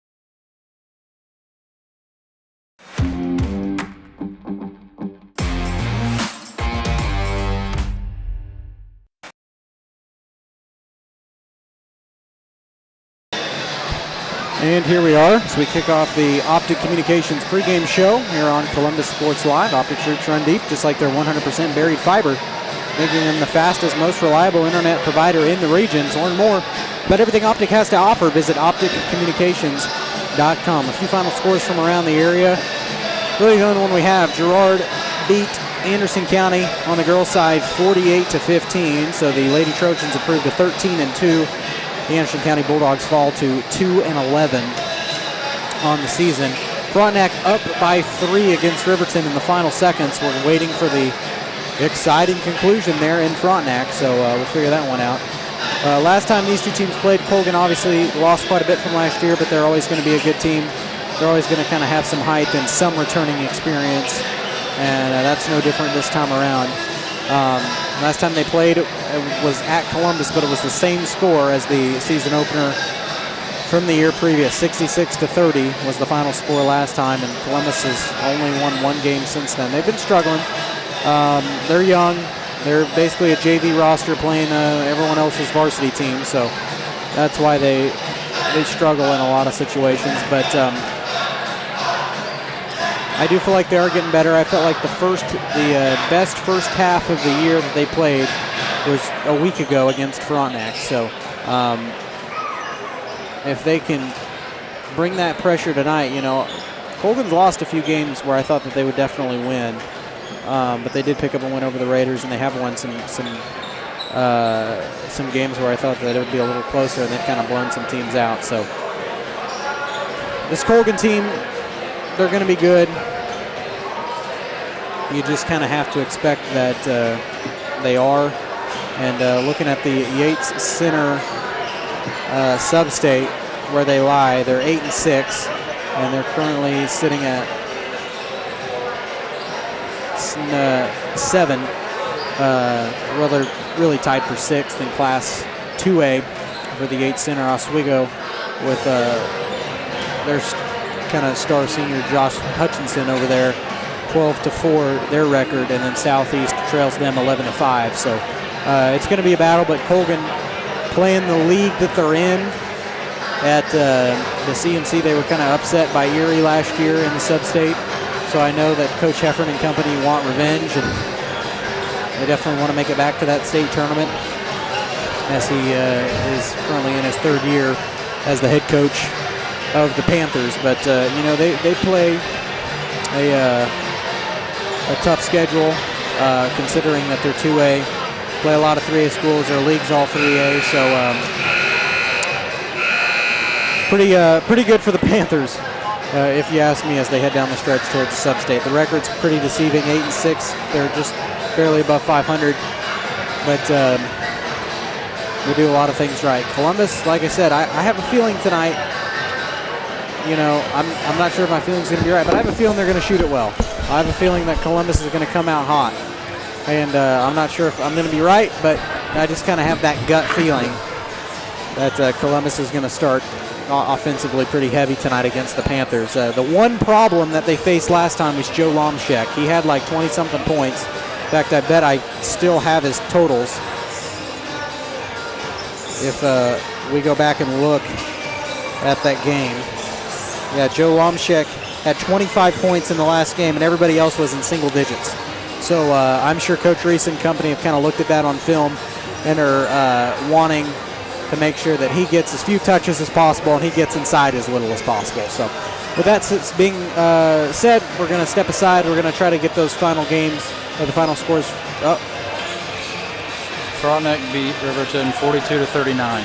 42-39, Frontenac beat Riverton. Man, that's a really good win for the Lady Raiders down there in Frontenac. And Pittsburgh beat Coffeyville 43-27. There you go. So another good win for the Pittsburgh Lady Dragons, as a good road win. Columbus will be up at Field Kinley Monday night, so stay tuned for that one, as we'll be basically on top of the roof there at Coffeyville, unless we try. I want to try to get set up somewhere in the stands, but I'm not sure if I can. We'll figure all that out later. We'll take a quick break. We'll come back, get you the starting lineups and the opening tip of this boys matchup. Columbus and Colgan, we're back in 2 minutes. This is Titan Basketball.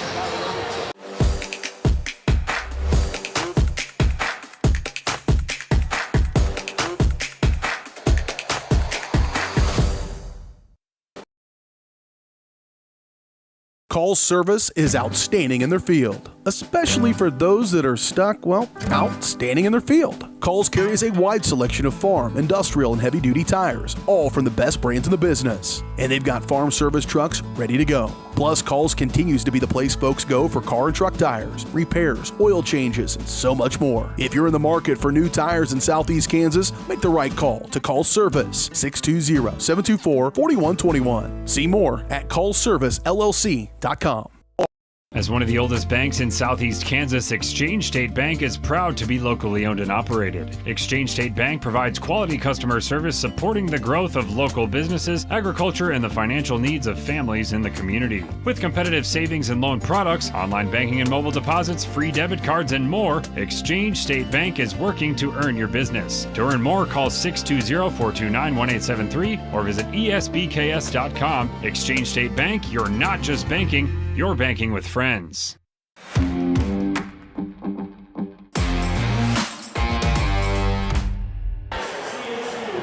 And here we are as we get set for the nightcap here of this doubleheader. As starting tonight for the Panthers, or we'll get the Titan lineup first. It will be number 35, Jet Tanner, number 43, Reese Ponce, coming back from a missed game against Riverton, number 13, Carter Woodcock, number 30, Drake Lawrence, and rounding out the starting lineup will be number 24, Cooper Size. Those are the starting 5 tonight for the Titans. I thought it was homecoming tonight, or I guess they'll do that at half of the boys' game. But it said homecoming on the pamphlet. I don't know. I'm not sure, but on the pamphlet it said homecoming, so I'm not sure. I just saw Galena girls beat Baxter 48-23. 48-23 the final score. Galena over Baxter. So starting for the Panthers, it will be Blake Wilkes, Brady Crossland, Karsten Simmons, Joe Lomschek, Brady Batega. Those are your starting 5 for the Colgan Panthers. Columbus on the road in red. Gold letters and numerals outlined in white, coached by Walter Issa, assisted by Austin Hosier and Clay Saporito. Panthers at home in white, blue letters and numerals. They are coached by Clint Heffern, assisted by Brad Stroud and Jacob De La Torre.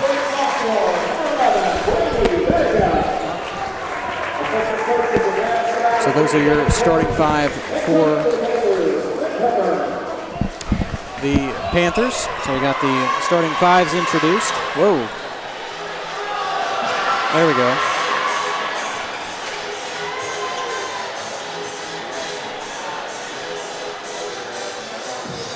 Columbus coming off of a tough loss to Riverton where they did not shoot the ball well. Came off their best first half of the season to Frontenac and then had a hard time shooting the ball against the Panthers. So an 8-6 team and a 1-13 team. I think I've just got a feeling that Columbus is going to kind of shock some people here with this opening. But you got to stop Joe Lomschek. Like I said, last time these two teams met, he had 25 points, and everybody else was in single digits. So you got to stop him, especially down low. That's where he got most of his points. And Colgan will win the tip. Lomschek gets his first touch inside for Crossland. Crossland's shot rolled around the rim. And it will be a Titan ball. Carter Woodcock pumps the brakes, double team. And man, Carter's got to get it out and throws it right into the hands of Crossland. Crossland inside the lane. His shot is good. Colgan's first points of the night, 2-0 Panthers. Here early on, Cooper with it. His first touch, out for Carter. Now to Tanner. Bounce pass inside for Size. Size jumper. Rattles in.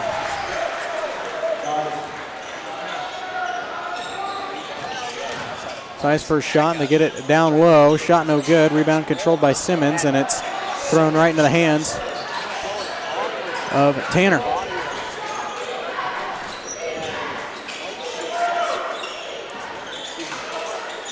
Size out for Woodcock. So we're tied at 2.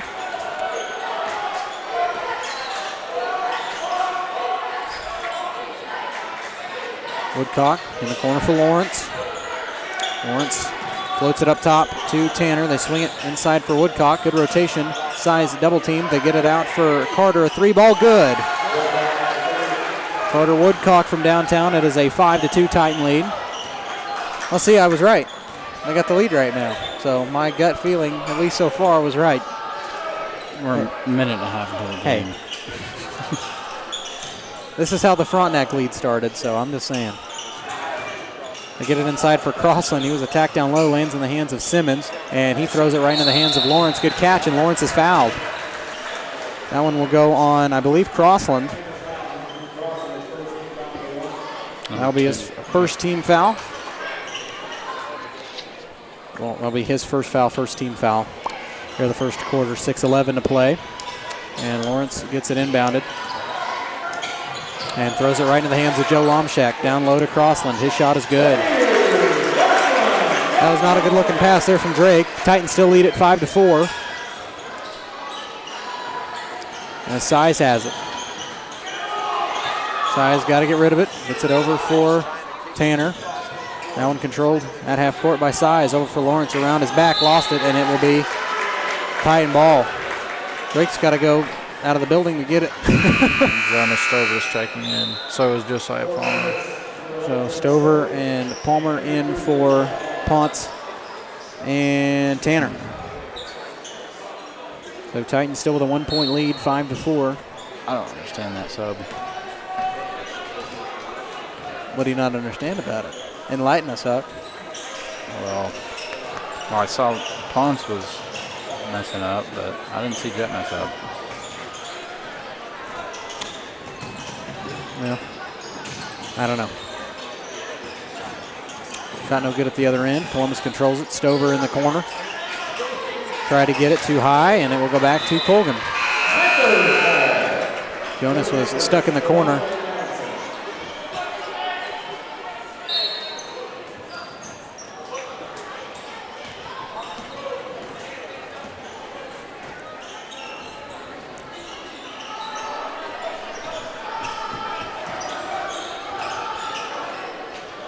Lomshek around the horn, over for Wilkes. Now back out to Lomshek. They get it inside for Simmons. Simmons' shot is good, and a foul. So Colgan takes the lead. And Simmons has the opportunity to give them the lead by 2 on this free throw. That foul went against Josiah Palmer, his first, team's first.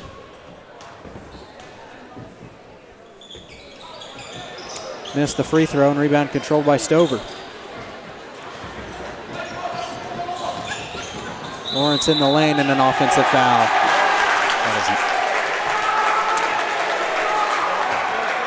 So that will go on Drake. That's his first.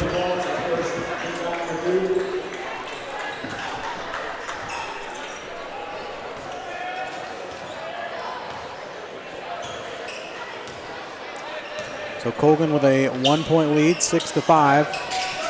4:43 left. They get it underneath for Welch. Shot no good. Stover controls the rebound. They get it up top for Size. Size met in the front court, and a blocking foul there on Simmons.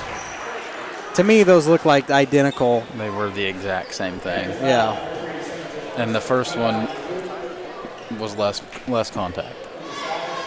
It's just, you just got to sell it right. Yeah. Talking from experience.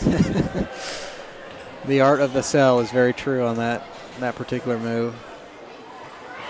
The flop. Cooper's first shot no good. You really just got to time it right. If you can plant your feet in time and fall down, most refs will believe it. Because how are you not supposed to? I mean, you can't just say, well, I felt like that was a block. Cooper gets the second one to roll in. Ties the game 6-all as Adamson will bring it across. Gets it in for Bottega. They get it down low for Adamson. His shot missed. Rebound controlled by Jonas Stover. Takes it right back for Lomshek. Lost it off his hands, and it will go to the Titans.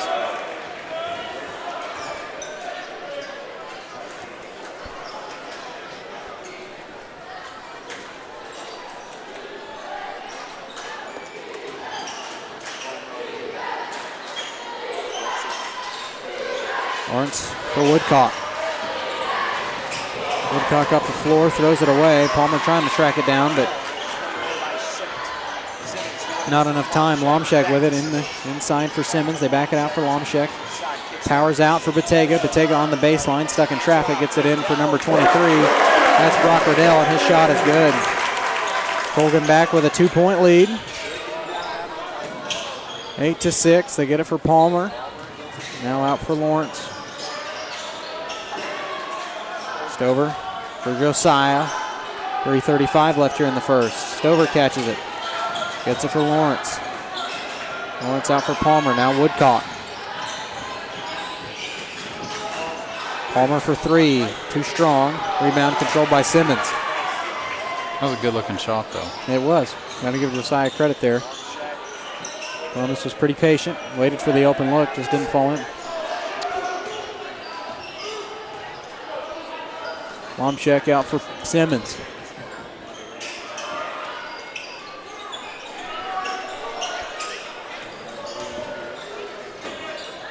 Simmons, bounce pass out for Bottega. Now Simmons on the baseline, backs it out for Brady inside the lane. His shot's left short, grabs his own rebound, trying to power up. His shot too strong, and Cooper grabs the board. Hands it off for Woodcock. Woodcock to Stover. Stover's pass poked out of bounds by Lomchek. It'll stay right here.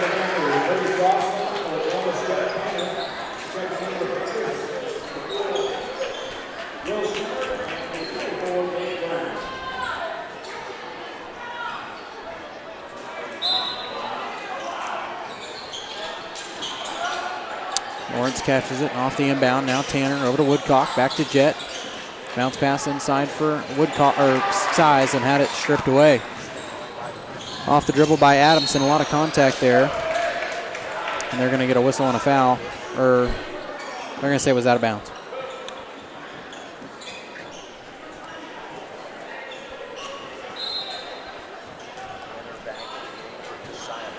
So Crossland inbounds it. Now up top for Riddell. Into the ballgame now is number 24, who's not on my roster. Did not get into the game last time. And Carter Woodcock gets a bucket, ties the game. He's got 5 here in the second quarter. Riddell tries to get it inside down low to Schrimmer. Schrimmer's shot no good, but a whistle and a foul.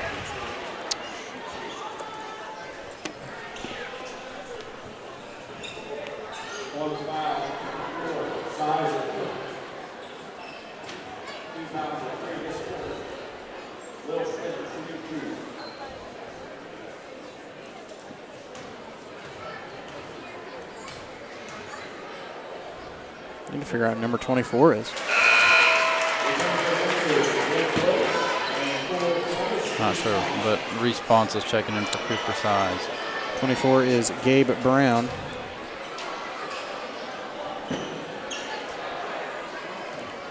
Who checked in?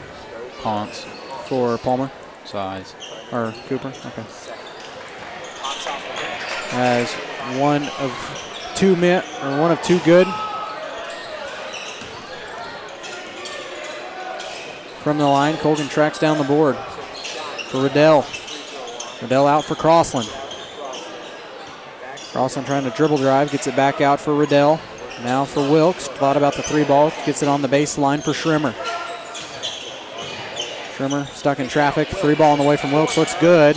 Too strong, off the back iron, rebound controlled by Riddell. They're giving Colgan some opportunities here. That floater no good, rebound tipped around. Colgan once again controls it. Brown with it, and the jumper also no good. Colgan's had about 3 opportunities, and we get a jump ball tie-up. And it will be a Titan ball. Finally, Columbus gets it back off of 5 opportunities for Colgan to shoot it up there. Columbus fortunate, none of them went in. So now Columbus will get the opportunity to take the lead. You want to fix the thingy? What thingy? Oh, scoreboard? Yeah. No, I think I'll make it worse. There we go. As Tanner bounce passes it in for Woodcock. Carter runner in the lane, and Carter's shot is good.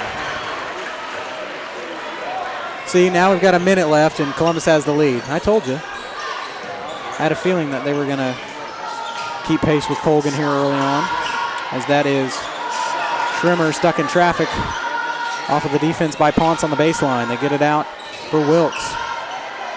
Wilkes inside for Crossland, trying to power up, fade away, shot no good, rebound controlled by Schrimmer, lost it. It's loose, controlled by Bottega. Bottega's shot is good, and the foul. That was Brown, I'm sorry. Foul's on Reese Ponce. That'll be Reese's first. So now Colgan retakes the lead by 1 as we got a couple subs coming in. Size back in for Stover. And Simmons in for Schrimmer. So Panthers can take the lead by 2, depending on this free throw. That one missed. Rebound tracked down by Lawrence. Hold it. There you go. Got to box out against this Panther team.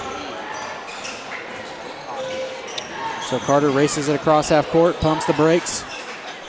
Columbus with 21 can think about holding for last shot here. They don't get an opening.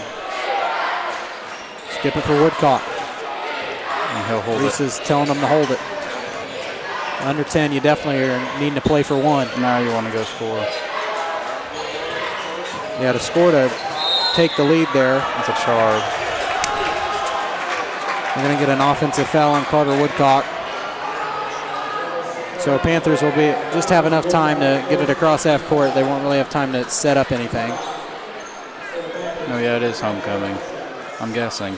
Yeah, I see the dress. That lady's in a dress. Well, 2 seconds. Here it goes. You got time for one dribble. Yep, and got it. Bottega drains it at the buzzer. Panthers lead it by 4. So we head to the second quarter of action. Good shot from Brady Bottega. We'll take a quick break. We're back in 30 seconds.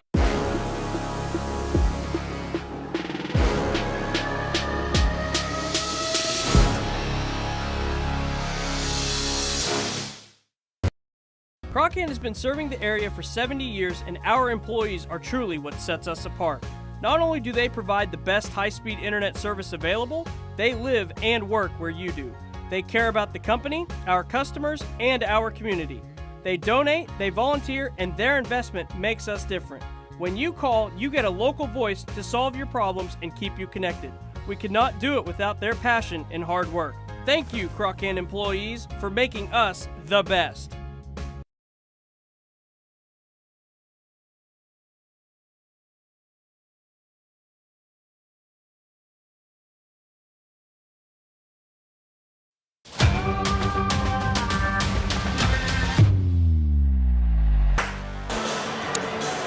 Welcome back as we're getting ready to start second quarter action. A 3-ball was good at the buzzer from Brady Bottega, kind of rattled it in. So that gives the Panthers a 4-point lead coming in the second quarter. Columbus got to keep the pressure up here offensively if they want to keep pace with Colgan. And they've done a good job of it so far. Had the lead up until a free throw, and then, of course, that buzzer beater 3.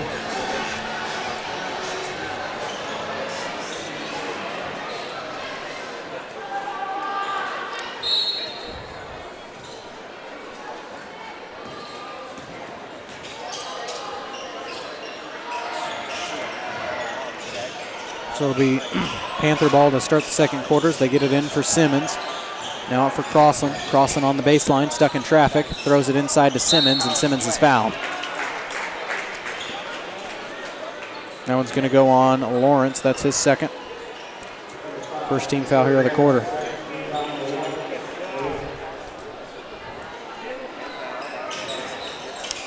They get it inbounded.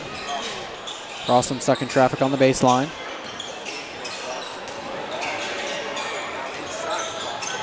Now Riddell double team. They get it out for Bottega. Just hit a 3-ball. This one no good. Rebound controlled by Cooper Size.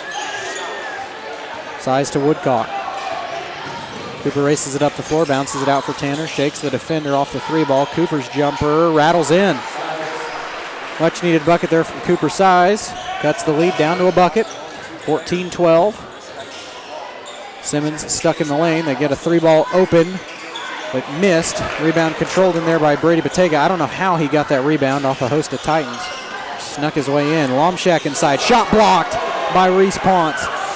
And rebound controlled by Carter, coast to coast. Carter's shot missed. Rebound controlled by Lomshak. That would have been a mighty play to get a bucket off of that block. Get it open from Lomshak for 3. No good, too strong, and Lawrence controls it. Up the floor to Woodcock. Woodcock working on. That's a block. Okay, they're going to get a block there. I was getting ready to jumbled my words. I was waiting for the call. They're going to start calling more blocks because he's the only one that's trying for charges. Yeah. So that's going to be an and one. That bucket was good. There we go. So 14-14.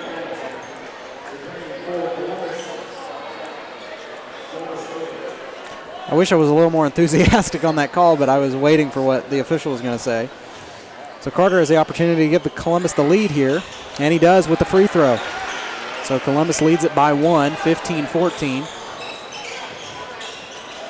They've held Lomshak to nothing tonight, so much better on him, considering he had basically half of their points the last time they met. Riddell backs it out. They get it over for Adamson. Now they get it inside, wide open to Riddell, and his shot is good. So Colgan retakes the lead by 1. This has kind of been a back and forth affair. Woodcock with it, down low to Stover. Jonas' shot is good. Nice little good feed down there, the Jonas Stover, 17-16. Columbus retakes the lead by 1. Here we go. They get it up top for Lomshek. Gets it for Wilkes. Now out for Adamson. Over to Lomshek on the outer arc. For Wilkes, jumper in the lane. Shot left short and rebound by Tanner. Jet pumps the brakes. Over for Woodcock. Carter spin move around the defender inside the lane to Sy. Sy stuck in traffic, backs it out for Lawrence. 3-ball from Drake. Good. Drake Lawrence from outside, his first bucket of the night. Columbus with a 4-point lead.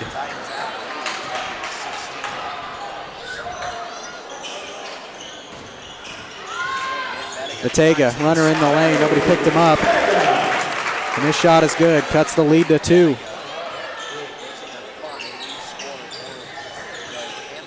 They get it across. No, they're not across yet. Now Lawrence crosses half court. Lawrence down low to Stover. Stover shot short. That was the right idea. Just not good positioning by Jonas. Shot no good from Clayton Adamson. Tried to get the call but couldn't. And the shot was no good, and it's stolen away by Adamson. Up the floor. His shot is good. We're tied again. Clayton Adamson with a bucket. A 4-0 run by the Titans answers a 4-0 run from Colgan. Or vice versa on that. Woodcock in the lane. Carter's shot is good. Woodcock having a really good game. Columbus retakes the lead by 2. We got a good ball game here. Lomshek no looks. They get it out for a 3-ball from Adamson. Colgan retakes the lead by 1. I'm not even going to count the lead changes we've had here in the second quarter, but it's made a mighty exciting ball game. Hoping both teams will kind of keep up and keep this one exciting. Woodcock with it.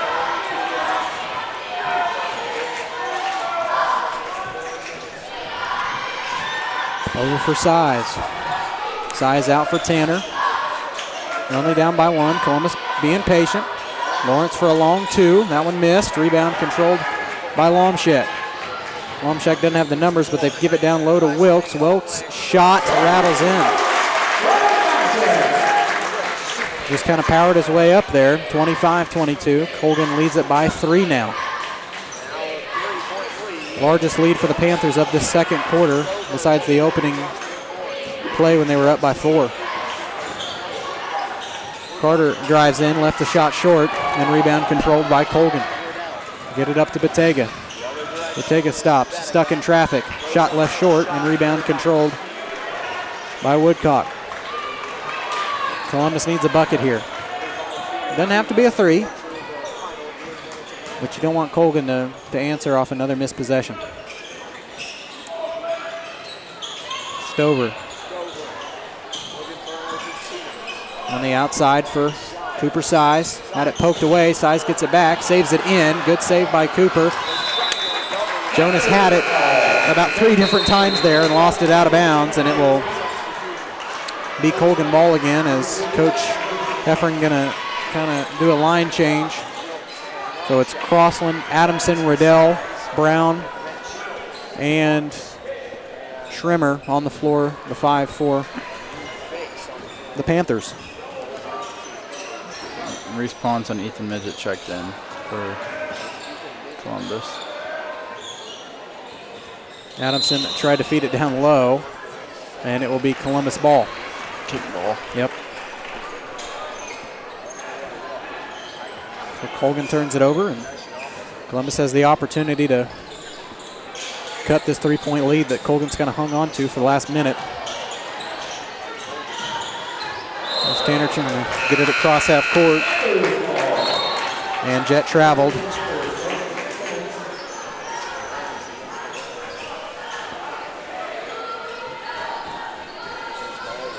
So Colgan still leads it by 3, 2:22 left before half. This has been a pretty good game so far. I would say one of the most exciting of the year, and considering how the matchup went between these two the first time, definitely a big improvement. They dish it out. Simmons floater, no good. Rebound tipped around, and Ethan Midget controls it. Midget escapes it for Woodcock. Woodcock out for Stover. Stover bounce pass for Carter in the corner.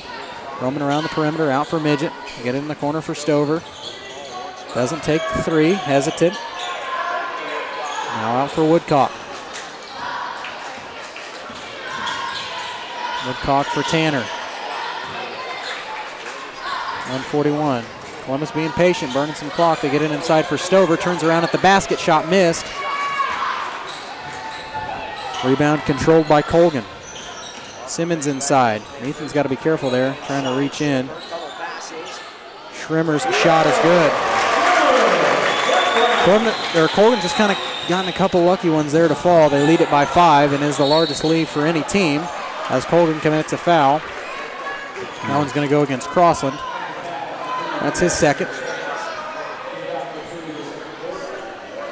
27-22 as Midget set to inbound it here on the Colgan bench. They get it in for Stover, barely.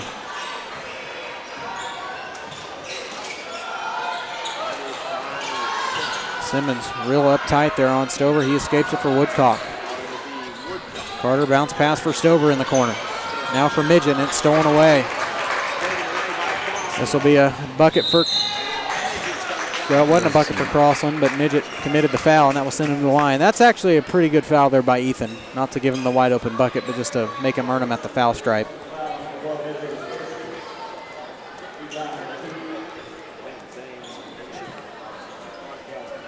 I actually don't blame Ethan on that foul.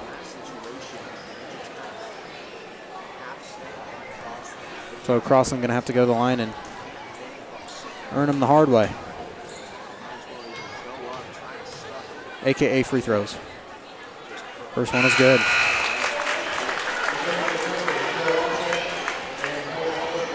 Colgan trying to pull away. They lead it by 6. Not a comfortable lead, but the largest lead of the night for either team.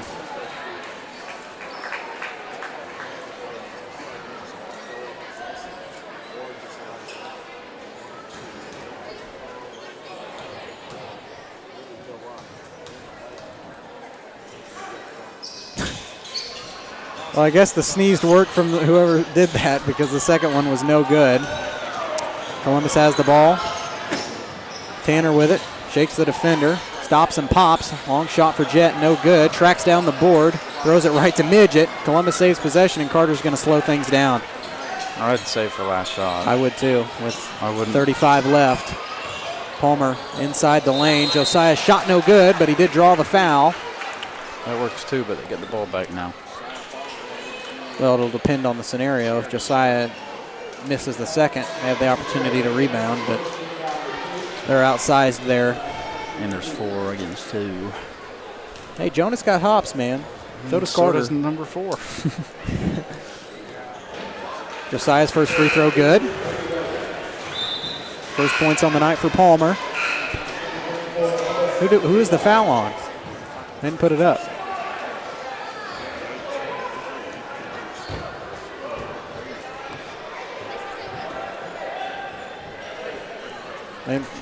Those kids jumping are shaking the whole table. 2 good-looking free throws, high-arcing ones from Josiah. 28-24. Columbus cuts the Colgan lead to 4, but they will have the ball. And Coach Heffern trying to tell him to hold for last shot with under 30 to play here in the first half.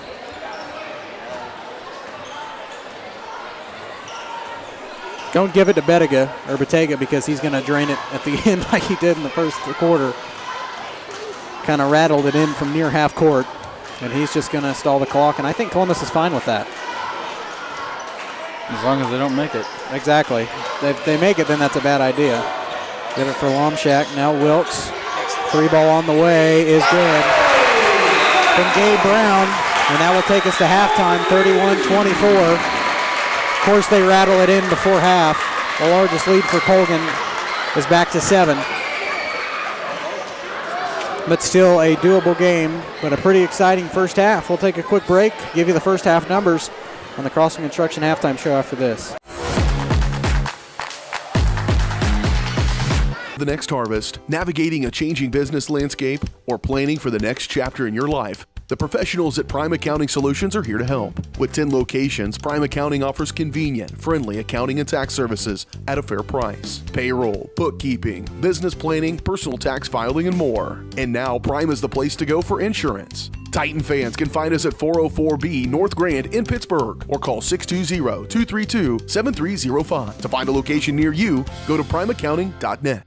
Call's service is outstanding in their field, especially for those that are stuck, outstanding in their field. Call's carries a wide selection of farm, industrial, and heavy-duty tires, all from the best brands in the business. And they've got farm service trucks ready to go. Plus, Call's continues to be the place folks go for car and truck tires, repairs, oil changes, and so much more. If you're in the market for new tires in Southeast Kansas, make the right call to Call's Service, 620-724-4121. See more at callservicellc.com.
Spring River Mental Health and Wellness, your partner in health for more than 40 years, is now a certified community behavioral health clinic.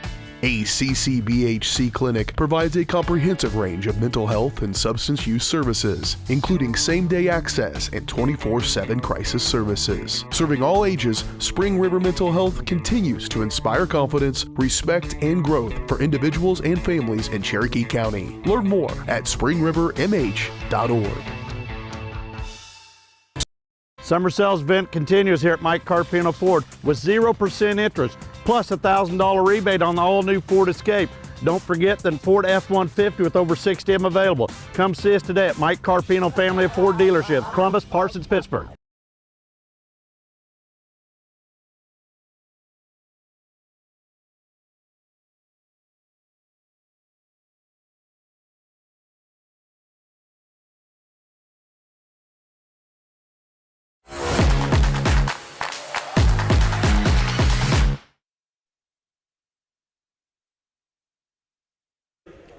Oh, there we go. Here we are on the halftime show. I hope everyone finds that Freudian slip funny. We're going to edit that out in editing because that's not cool. But that was apology on my part. That was not very good, and thought we were in the halftime show, and we obviously were not. We clicked the wrong button, so we'll edit that out in post, and we'll clear that up. As you could tell, I was surprised about the back-to-back buzzer beaters in the quarter. I didn't blame anybody. I just thought I was like, man. So, yeah, that's how that conversation went. But, oh, man, that's probably the worst moment right there in my career. I thought it was pretty funny. Well, I hope people find it funny because I don't find it funny. But we'll edit that one out, and we'll get back to work. But as you can tell, it is Colgan's homecoming tonight. So we're going to try to not be super loud. Don't want to interrupt their homecoming, and still want to try to get you the first half numbers because this game is pretty exciting in the first half. It was back and forth, several lead changes there in the second quarter. Colgan does have a 7-point lead, but Columbus been known to cut leads way bigger than that, so this is definitely a deficit you can run with. And with the way Columbus has been shooting the ball, I think they certainly can. There's still a couple stagnant possessions there late.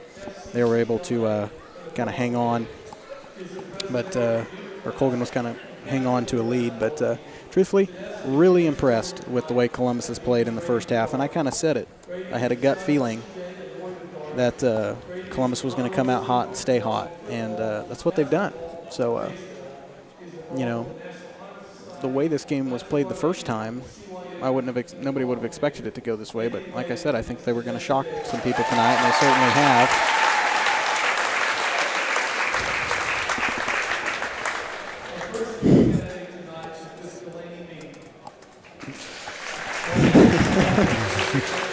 But like I said, I mean, I know that Coach Risa probably telling them that you can't have buzzer beaters every quarter. Well, the first one was a toss-up. Yeah, that could have went either way. And the second one, I truthfully kind of agreed with the idea of just kind of sagging back and letting them hold it. And then you made the comment, as long as they don't make it, and then they made it. So. Well, that first one, he was at the H on the Panthers. I was about to say, that was just chuck it up and hope it goes in. That other one, that dude was open. Yeah. But I felt like Columbus, I feel like they can keep pace here. I feel like we're having two evenly matched teams.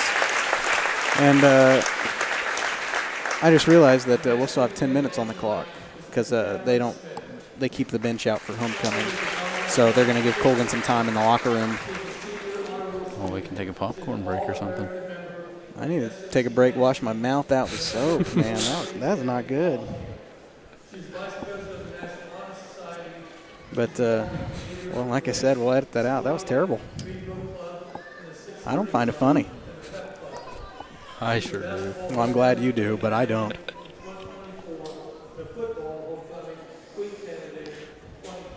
Like I said, I wasn't saying anything bad about anybody. I was just shocked that they got it at the buzzer back-to-back quarters. But anyway, this like I said, this game's still pretty close. What? You're finding it funny. Like I said, that I've done that. But I didn't do it. You'd be laughing. Oh, yeah. You would be. But I didn't. So hopefully everybody noticed that we were on the halftime show and left.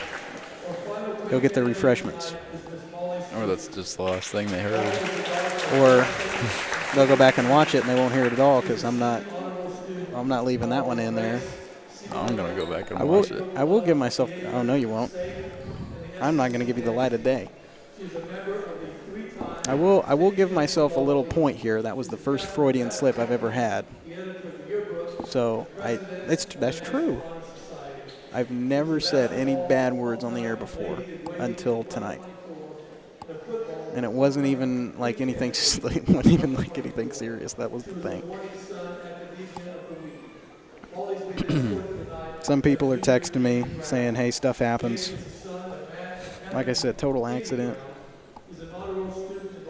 It was not meant to go out on the air, nor would I ever want that to go out on the air, nor would I ever want anybody to hear that. So we'll go from there.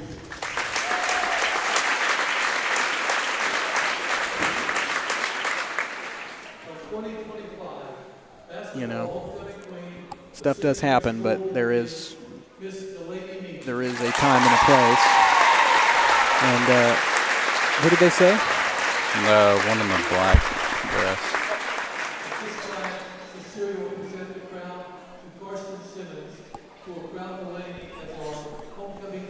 Well, congratulations there to the homecoming queen and king. I did want to get their coronation on camera, but we also have a halftime show to do, so we're going to do 2 in 1.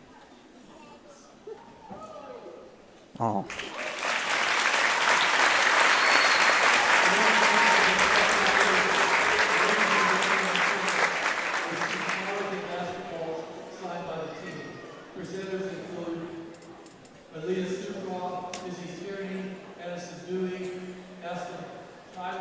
So I think these are the ladies in waiting. I think that's what they call them when you have juniors that are coming up and trying to be homecoming. Hey, no. No. Yeah.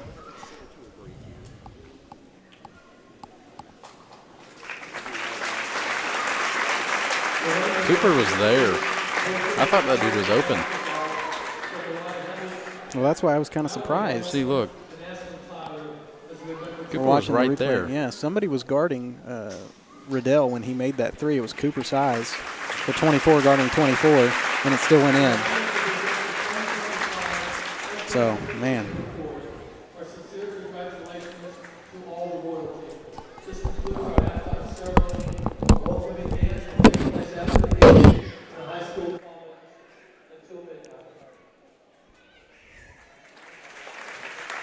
Oh, he's okay. Oh, man.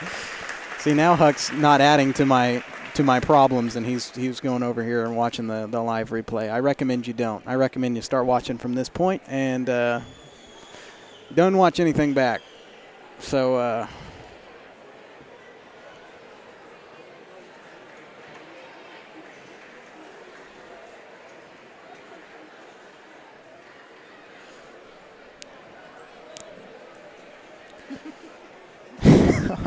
oh, no way you heard that. Well, Huck's having a mighty good night up here at St. Mary's Colgan Fieldhouse. Man, I'm glad you're enjoying it because I'm not. But now Colgan will go into the locker room after they sat for the homecoming festivities. So the good thing is Titans get a little break. I mean, they get – how many times are you going to watch it? We got to pause. I got to collect myself. We're going to come back with a better second half, and we're gonna corral this thing back in, and hopefully Titans will as well. We got to step aside. Go get your popcorn, get your drinks, and pretend the first half didn't happen. We're back after this.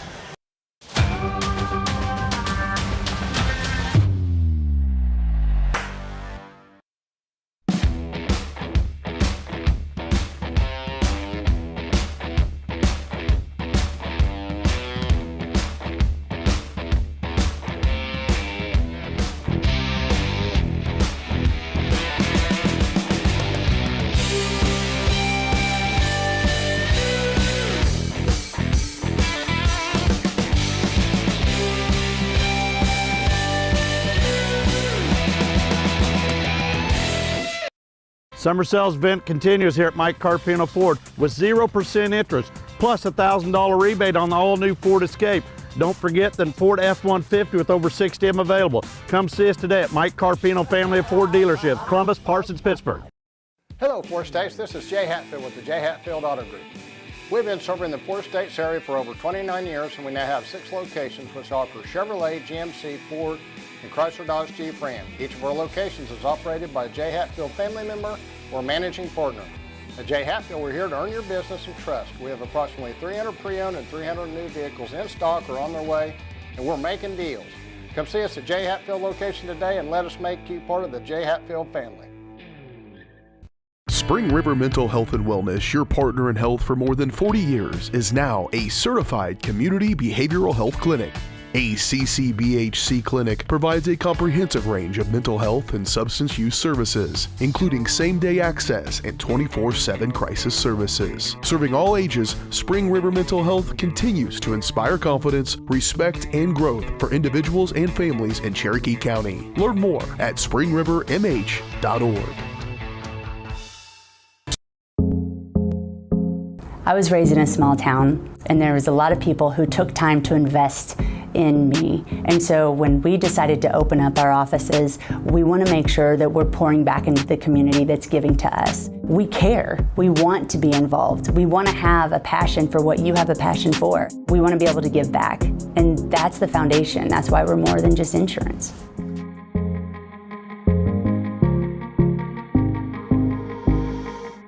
From the football field to the bean field, the right equipment can make all the difference. Gear up for harvest, expand your fleet, or grow your business with Tyler Jackman at Big Iron Auctions. Tyler can improve your operation conveniently, efficiently, and effectively. And if you're selling one piece or the whole operation, Big Iron can connect you with over 750,000 registered bidders. Buying or selling, go big. Big Iron Auctions. Call Tyler Jackman at 620-404-8115. BigIronAuctions.com.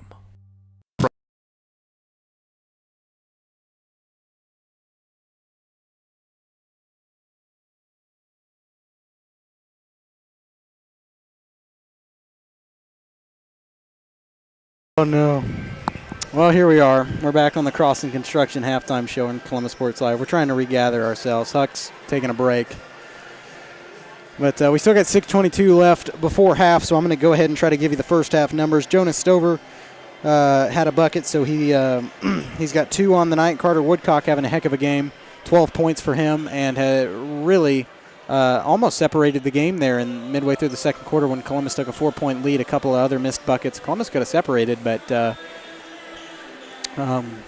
Colgan came back off another 4-0 run. A lot of lead changes. It seemed like it went back and forth, and we got a pretty good ball game here in Colgan if you're sticking around. I mean, I know people that probably watched this game the first time didn't expect it to be like this, but it is it's close, and Columbus got a nice long rest in the locker room, a little longer than what Colgan will get due to the homecoming festivities. And if you're Columbus, you want to take advantage of that, and you want to be able to come out and continue to play a good brand of basketball. They seem to be making some shots in warm-up, which is nice.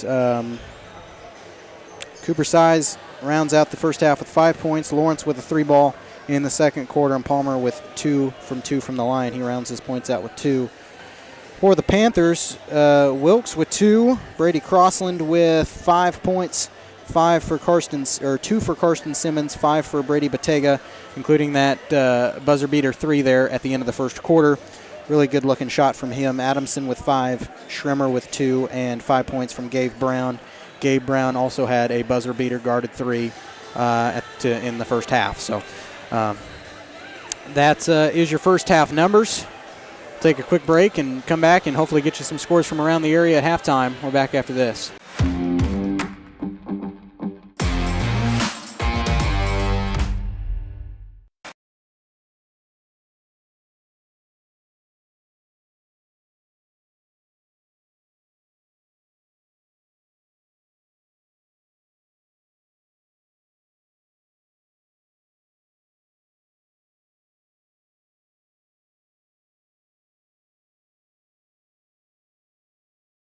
Whether you're trying to make the most of the next harvest, navigating a changing business landscape, or planning for the next chapter in your life, the professionals at Prime Accounting Solutions are here to help. With 10 locations, Prime Accounting offers convenient, friendly accounting and tax services at a fair price. Payroll, bookkeeping, business planning, personal tax filing, and more. And now Prime is the place to go for insurance. Titan fans can find us at 404B North Grand in Pittsburgh or call 620-232-7305. To find a location near you, go to primeaccounting.net. Call's service is outstanding in their field, especially for those that are stuck, outstanding in their field. Call's carries a wide selection of farm, industrial, and heavy-duty tires, all from the best brands in the business. And they've got farm service trucks ready to go. Plus, Call's continues to be the place folks go for car and truck tires, repairs, oil changes, and so much more. If you're in the market for new tires in Southeast Kansas, make the right call to Call's Service, 620-724-4121. See more at callservicellc.com.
Spring River Mental Health and Wellness, your partner in health for more than 40 years, is now a certified community behavioral health clinic.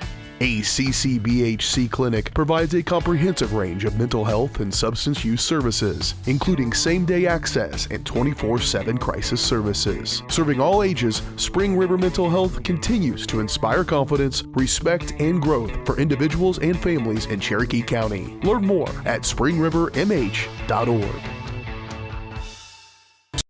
Summer sales event continues here at Mike Carpino Ford with 0% interest, plus a $1,000 rebate on the all-new Ford Escape. Don't forget the Ford F-150 with over 60 of them available. Come see us today at Mike Carpino Family of Ford Dealerships, Columbus, Parsons, Pittsburgh.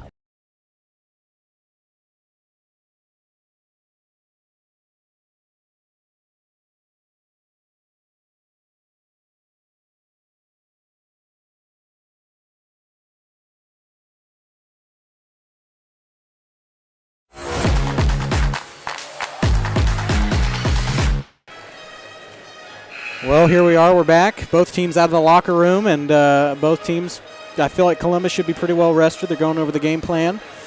Colgan going over theirs. We got a 7-point game. Still anybody's matchup here in a game that is way closer than it was the first time. And I said it.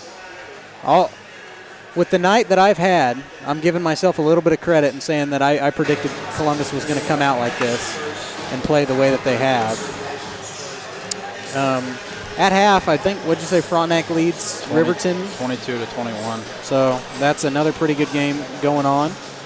At half, Girard and Anderson County try to find the halftime score.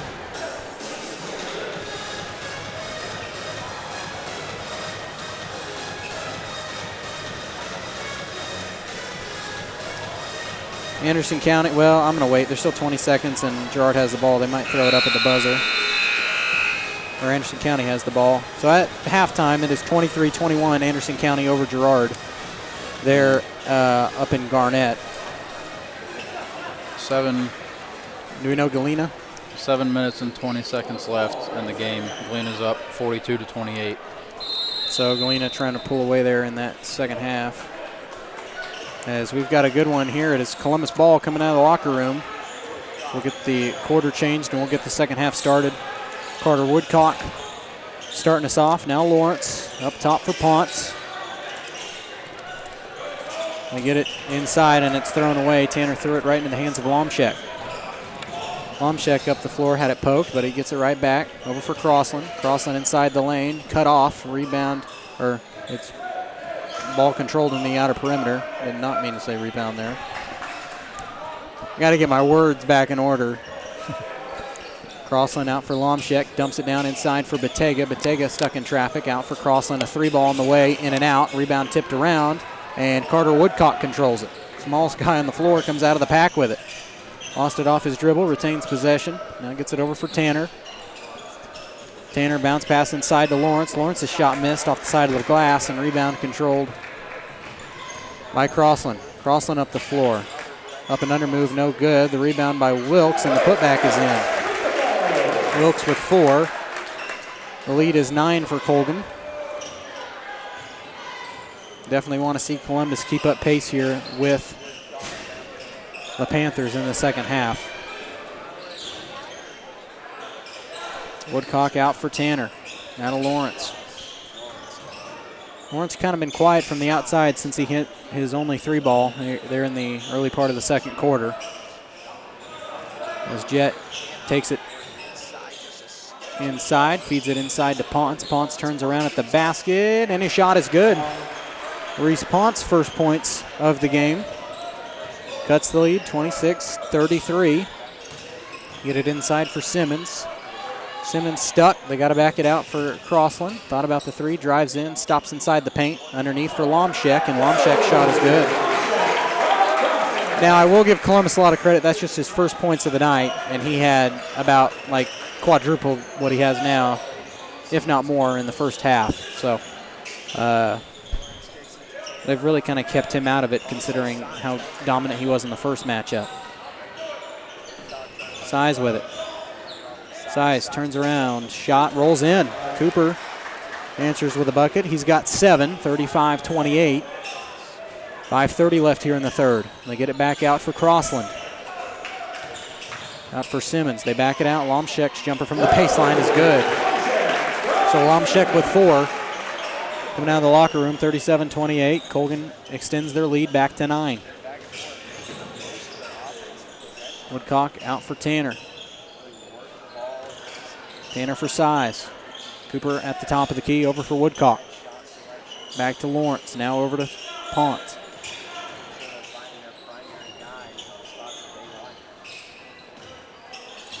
Tanner going to kind of back things out, reset the offense for Columbus, being guarded by Lumshek. That one poked away in bounds by Wilkes, and his shot missed. Open layup at the basket. Columbus avoided that one. Carter trying to do the same. They get it out for Tanner. Spots up for a 3-ball. That one no good, but the rebound and putback is good by Drake Lawrence. And we have a timeout on the floor. Walter Risa wants a 30-second timeout. It is still a 7-point game, 30-37. We will take it with him. We're back in 30 here on Columbus Sports Live. Call's service is outstanding in their field, especially for those that are stuck, well, outstanding in their field. Call's carries a wide selection of farm, industrial, and heavy-duty tires, all from the best brands in the business. And they've got farm service trucks ready to go. Plus, Call's continues to be the place folks go for car and truck tires, repairs, oil changes, and so much more. If you're in the market for new tires in Southeast Kansas, make the right call to Call's Service, 620-724-4121. See more at callservicellc.com.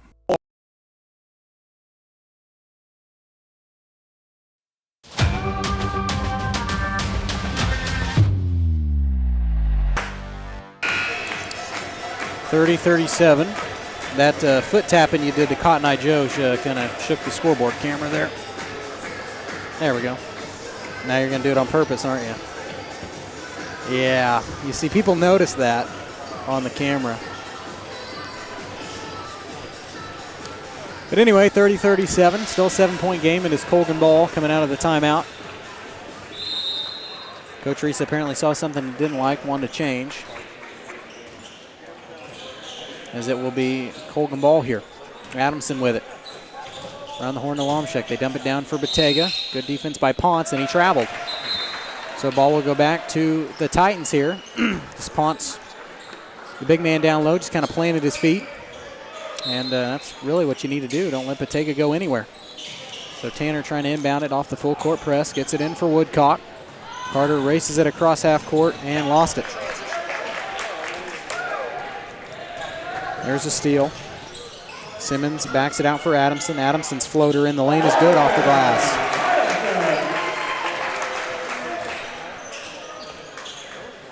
So Colgan back with a lead by 9. And that one poked, stolen away. Batega's up and under move, no good, and the rebound is tracked down by Columbus. So they avoid that one.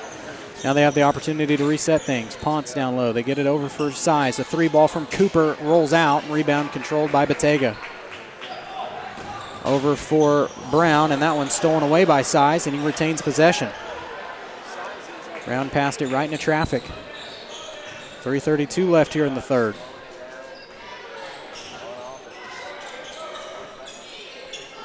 Be nice for Columbus to make anything here off of this possession. Size turns around, and his bucket is good. Jumper at the foul stripe for Cooper Size. He's got 9. Cuts the lead back down to 7. Simmons down low for Lomshek. They get it over for Brown. Brown's floater, no good. Gets his own tip. The tip missed, and rebound controlled by Size. You got numbers. Yes, they do. They get it for Lawrence. Lawrence hands it off for Size. Takes the same shot, and it rattles in. Cooper with back-to-back buckets. The lead is 5. And a timeout by Coach Heffern. Colgan timeout. Yeah. Get some momentum going. So Colgan will take a timeout to stop the Columbus momentum. They've cut it to 5. A 60-second timeout coming your way. Columbus is cutting the lead. We're back after this. Hello, Four States. This is Jay Hatfield with Jay Hatfield Motorsports. We've been serving the Four States area with motorcycles, ATVs, and side-by-sides, plus offering you parts and service since 2005. We have 2 convenient locations, Pittsburgh and Joplin, selling quality brands such as Polaris, Kawasaki, Yamaha, Can-Am, and Suzuki. Jay Hatfield has a huge inventory available for immediate delivery. We offer financing options and an extensive selection of accessories. Most important, we're making deals. Come in and get your fun started today at Jay Hatfield Motorsports in Pittsburgh or Joplin.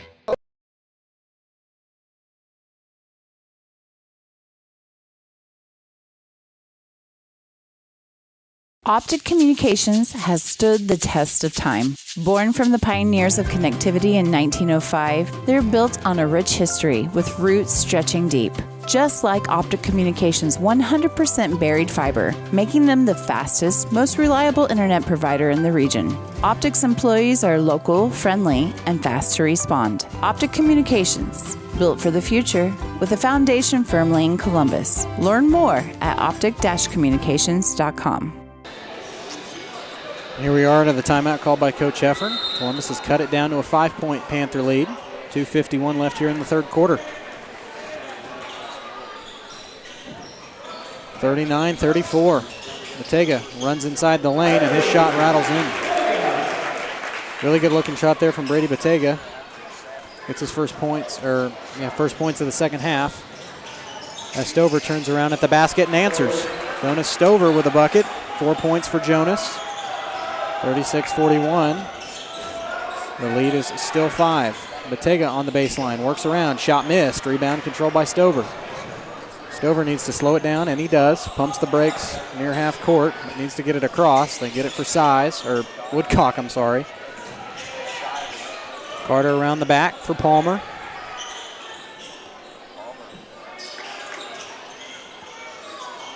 Lawrence out for Stover.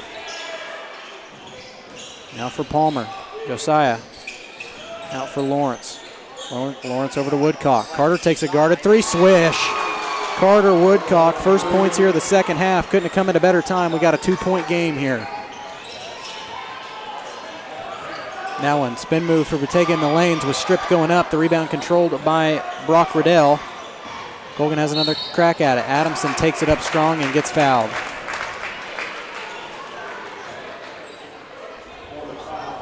But that's all right. He's got to go to the line and earn him. You don't get him a bucket and one. He's got to swish him here. That foul was on Woodcock. That's his second. So nobody for either team truthfully in foul trouble yet.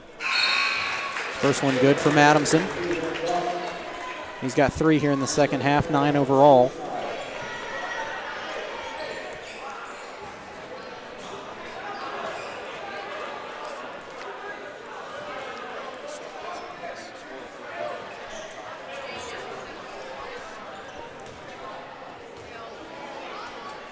Second one for Adamson is good. 2 good-looking free throws there from Clayton Adamson. Extends the lead out to 4. It's been 7, and Columbus has cut it to 2, so very doable here. They inbound it for Woodcock. Carter racing it across half court. Over for Palmer, now out for Lawrence. Inside for Size. Size hands off for Drake. Jumper from the foul stripe is good. Drake's shot goes in. He's got 4. It is back to a 1-possession game. Colgan leads it by a bucket with the basketball. Get it inside for Lomshek, and his bucket is good. This is not the time for Lomshek to heat up. He's got 6. Extends the lead back to 4. But with the way both teams have been playing, we could go back and forth here for some time. Palmer stripped. Tanner controls it near half court to save the possession. He rushes inside, then backs it out from beyond the arc. Down low to Size. Cooper's shot is good. Really good feed down low to Cooper, and he's having one heck of a second half. He's got 8 points here in the third quarter as we tick under 30 to play, and Coach Heffern might call here for last shot. I would. Crossland thought about the open 3. Palmer picks him up. 43-45. We all know what they want. Be careful, Carter. They Tried to poke that one away. Here. Well, it's worked in both quarters. Kind of shocking. Crossland going to take a jumper this time. This one no good. Size has it, and that's a smart move there by Cooper just to hold it. So at the end of 3. Down 2. We're down 2. Columbus has cut it to a 1-possession game. A bucket could tie it. And well, never mind. I'm not going to say that. We'll take a quick break. This game refuses to be boring. We're back after this. Croccan has been serving the area for 70 years, and our employees are truly what sets us apart. Not only do they provide the best high-speed internet service available, they live and work where you do. They care about the company, our customers, and our community. They donate, they volunteer, and their investment makes us different. When you call, you get a local voice to solve your problems and keep you connected. We could not do it without their passion and hard work. Thank you, Croccan employees, for making us the best.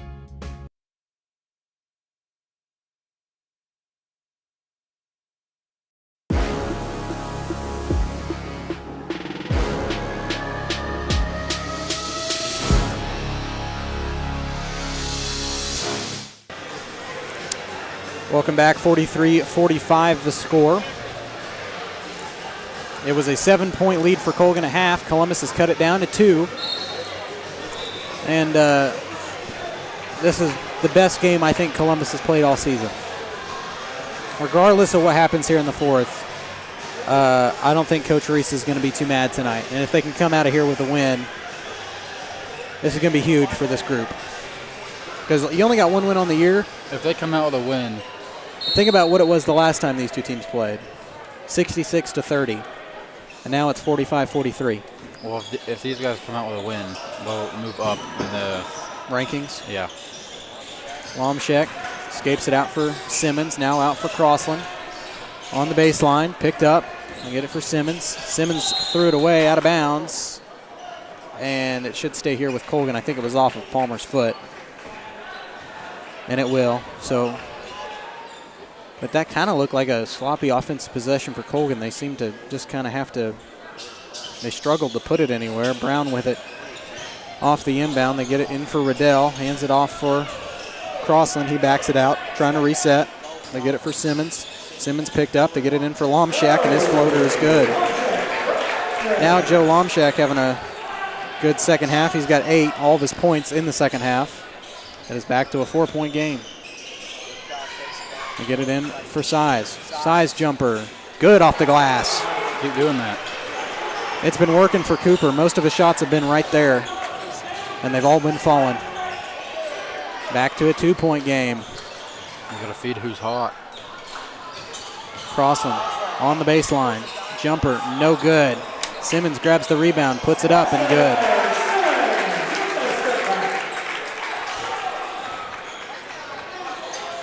(49-45). It's back to 4. Colgan's kind of been hanging on here. They've been answering, but Columbus has been falling back. Size once again. This one missed, and Colgan tracks it down. Don't blame Cooper for taking that shot. Most of them have come in from him tonight from that position. They get it down low, and it's stolen away. Here we go. So Columbus has an empty possession, followed by an empty one from Colgan. Now if you're Columbus, you need to answer. You get it for Tanner.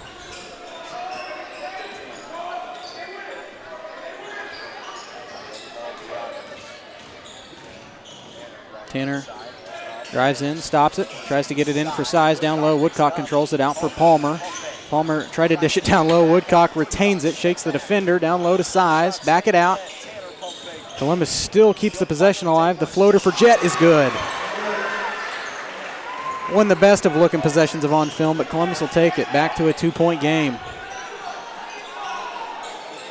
Simmons over to Lomshek. Around the corner for Crossland. A 3-ball in and out. Rebound tipped around. It lands in the hands of Lomshek. Got to get those boards if you want to tie or lead. Need an empty possession here from Colgan. Crossland around the horn to Lomshek. They get it in for Riddell. In for Brown. Brown stripped. Woodcock with it. 2-on-1. Woodcock 2-on-1. Shot blocked. It'll stay right here. Ponce and Stover will check in for Palmer and Tanner. So they're going to try to get some height down there with Ponce. I would say that's a pretty good call there by Risa. They get it in for Size. They keep their offense and try to get some better defense in there with some height. Stover with it, out for Ponce. Inside for Cooper. Cooper hands off for Reese, and his shot is good. We are tied up. Reese Ponce with 4. Couldn't have come at a better time.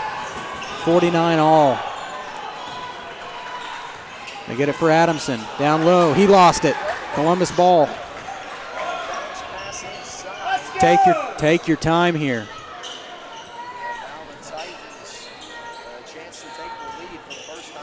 They get it in for Woodcock. Carter catches it on the baseline, backs it out from beyond the arc. Down low to Size. Size shot, partially blocked. It's out of bounds off of Colgan, and it will stay right here.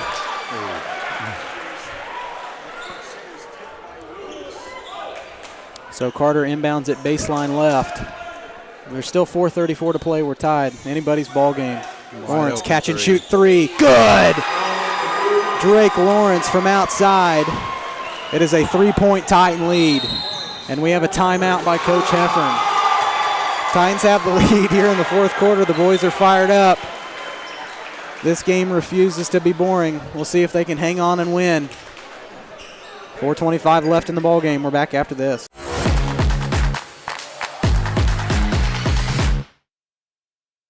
Croccan has been serving the area for 70 years, and our employees are truly what sets us apart. Not only do they provide the best high-speed internet service available, they live and work where you do. They care about the company, our customers, and our community. They donate, they volunteer, and their investment makes us different. When you call, you get a local voice to solve your problems and keep you connected. We could not do it without their passion and hard work. Thank you, Croccan employees, for making us the best.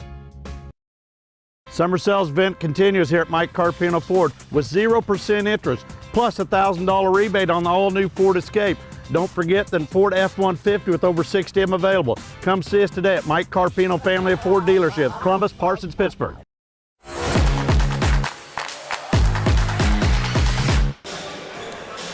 Welcome back, 52-49. Columbus has a 3-point lead, and Colgan will have the ball off the timeout by Coach Heffern.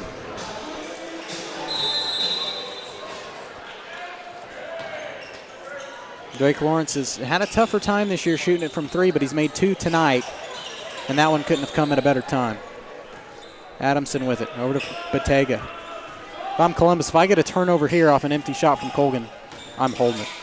Batega's jumper, shot missed, and Size grabs the board. Slow it down here. A 3-point lead's not a lot. The shot clock, take as much time as possible. Woodcock out for Ponce. You got one win on the season, make it two. Yeah, Ponce inside the lane, shot too strong. He had a good look. And Colgan has it. We get it for Simmons. Simmons double teamed in the paint, out for Lomshek. Here's a 3-ball. Good. That's the one person you do not want shooting. Lomshek is what made this game what it was the first time. I know the score is way different. We're tied up, but this game just refuses to be boring. Here's Cooper's fadeaway. Oh, no. Size backs it out for Woodcock. Take your time. And they throws it away. And they throw it away. Oh. I couldn't. That was tipped. I didn't know if it was tipped. That was tipped. And now we have a discussion between the officials, and it will be Titan ball. The dude, he punched the ball. I couldn't tell from where I'm at, but we have an argument between officials, and it will be Titan ball. So they get another opportunity at it. They set it up. Cooper catches it. Off the heave. And Si's going to hand it off for Woodcock here. Hands it off for Ponce. Ponce tried to feed it down low to Stover, and we get a whistle and a foul. It's just the first. We'll take that because that was a loose ball. That one's going to go on Gabe Brown. That's his second. Just the first team foul here. This game has been exciting. Stover had it, catches it on the floor, but he was out of bounds. So Colgan will have it. 3:05 left.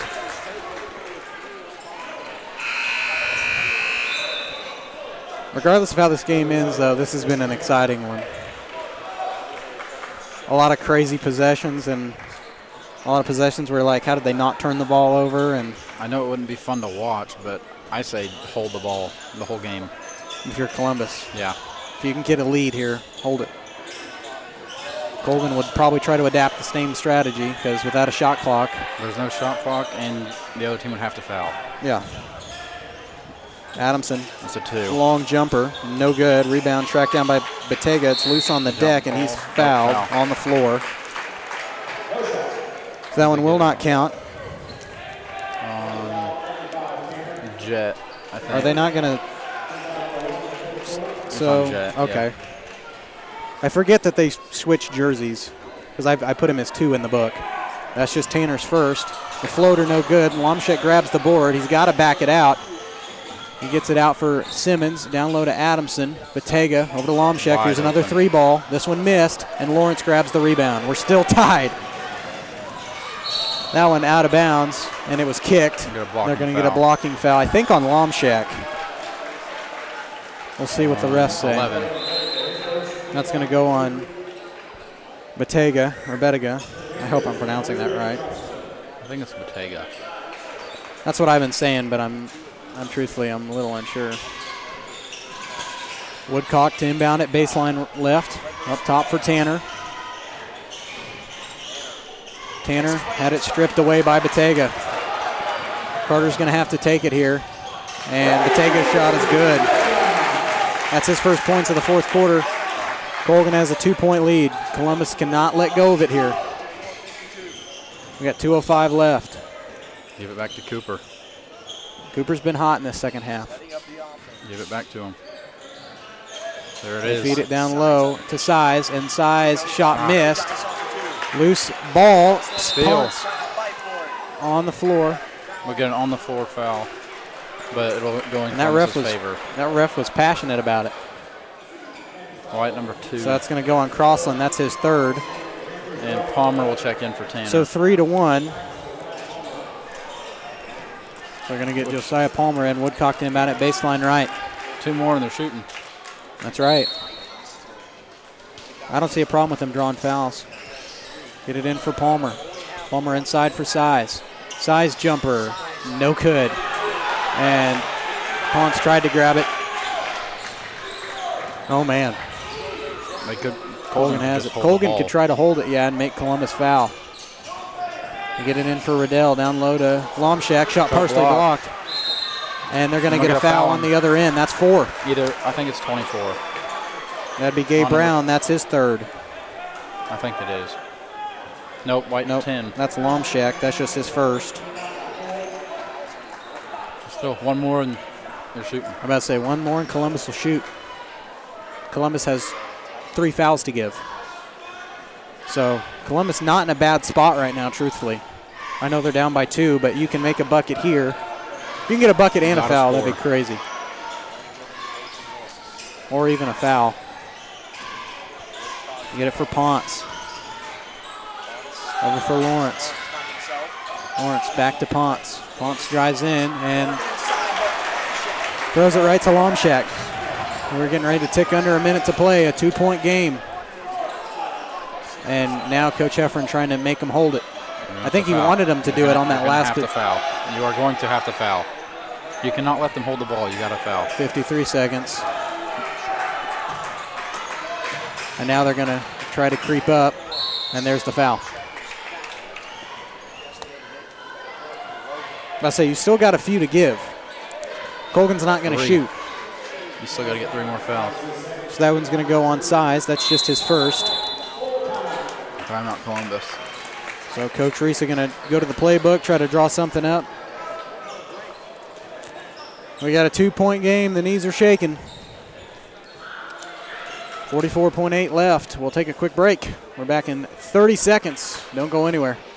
As one of the oldest banks in southeast Kansas, Exchange State Bank is proud to be locally owned and operated. Exchange State Bank provides quality customer service supporting the growth of local businesses, agriculture, and the financial needs of families in the community. With competitive savings and loan products, online banking and mobile deposits, free debit cards, and more, Exchange State Bank is working to earn your business. To earn more, call 620-429-1873 or visit esbks.com. Exchange State Bank, you're not just banking, you're banking with friends.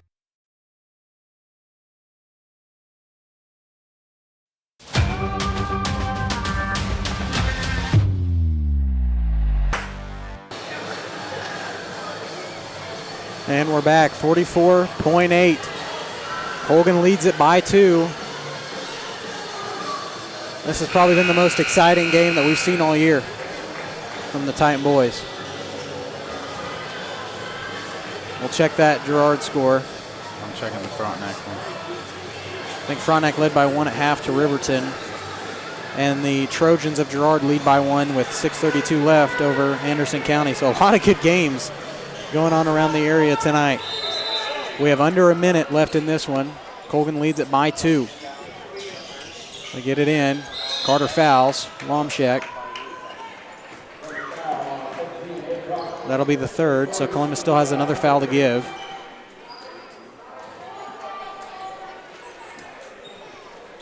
Before Colgan will shoot. 5 minutes left. Riverton is down by 6 to Frontenac. Really? 47 to 41. Frontenac boys making a heck of a run. They get it inbounded in the backcourt. Palmer poked it away, out of bounds. That's Columbus. Columbus ball. Josiah Palmer pokes it away. That's the freshman, and he could have just really changed this ball game right here. 39.7. Take a timeout. Is that Risa? Yep. Well, Coach Risa takes a full timeout. We'll take 30 seconds of it. How many does he have left? I don't have a clue. They've got it on the scoreboard, but they haven't been counting. Yeah, they haven't. I think he's got maybe he's got one or or two. Yeah, I was going to say the same thing. I think Colgan has like all of them but one. No, he's called at least one. I know. We'll take a quick break. We're back after this.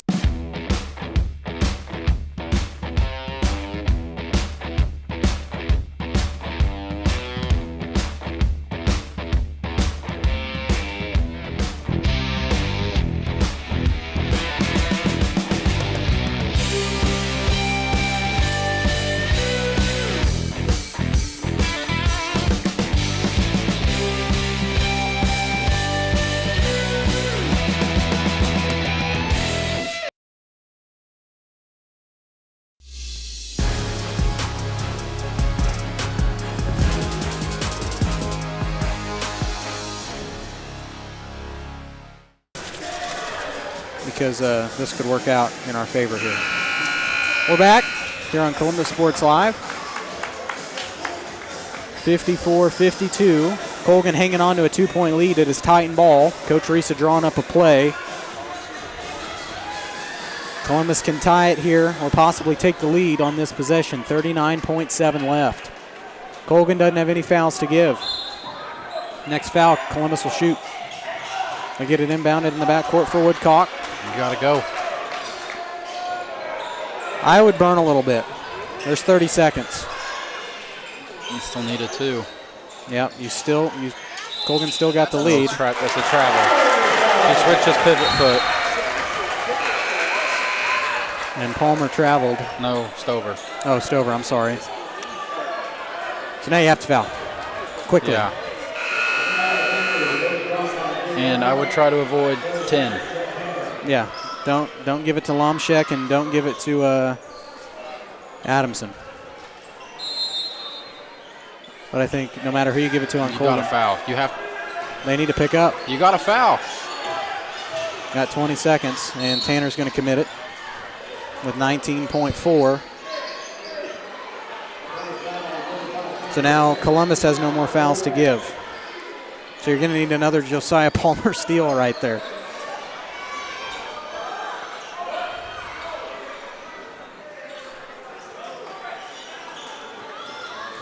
You got to foul. Try to go for the ball, but obviously. And we have a timeout. Yeah. Timeout, Colgan. So they didn't get it inbound. I was about to say that was a 30-second. That was a quick call. But 30-second timeout. We'll keep it right here. Galena just beat Baxter 57-38. So Galena's still undefeated on the season. 15-0. I'm not sure if there's a team that can stop the Bulldogs this year. Another exciting game is happening in Anderson County. Girard now down by 1 to the Anderson County Bulldogs.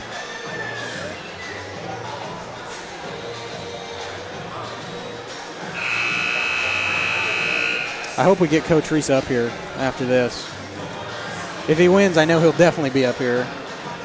And I know it'll be up here either way. Yeah, he normally doesn't shy away from interviews, but if Columbus can pull this thing out, This would be a really big win right here. You got to play the free throw game, though.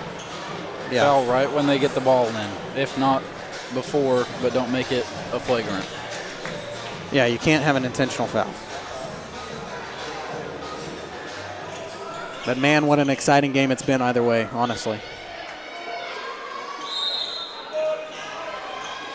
I told you I had a gut feeling. Called a timeout. He called another timeout. The player did. Oh, the player called it?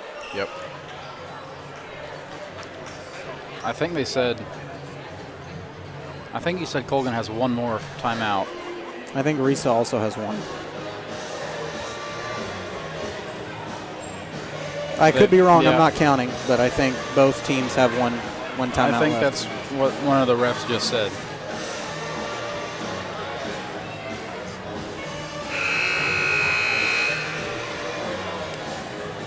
Colgan's hung on to this 2-point lead for a while. But we'll see what happens. 19.4. They haven't inbounded it yet.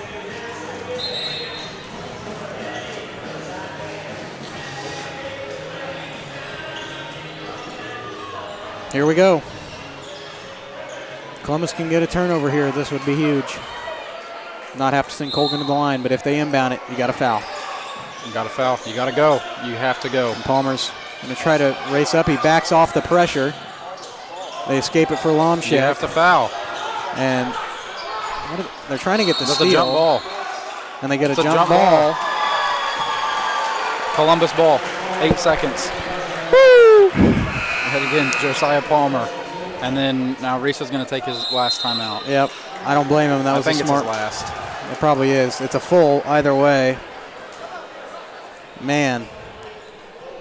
I did not think that it was going to end in a jump ball. I thought for sure we were going to foul.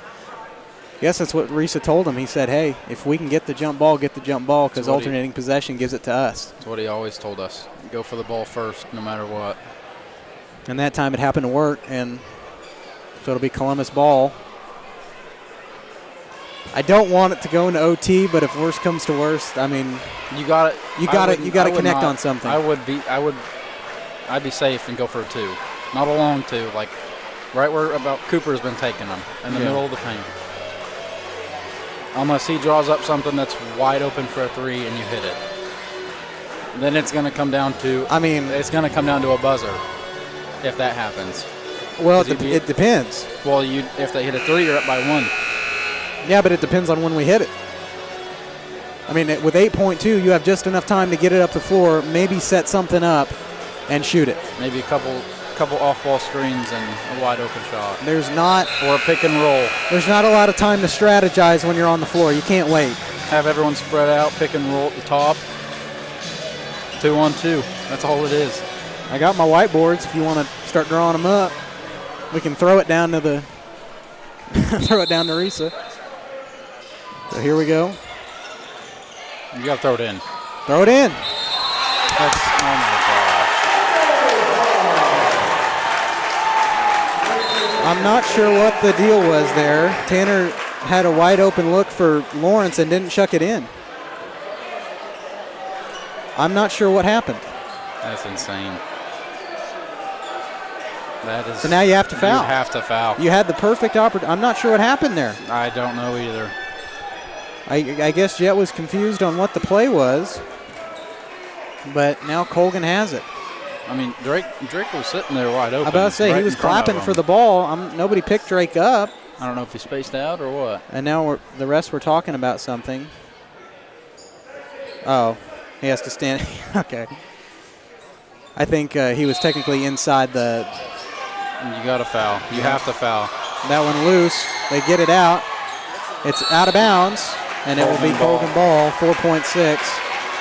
You have no choice but to foul now. You cannot try to get a jump ball because it's going to waste too much time. So unless you steal it off the inbound, you have to foul.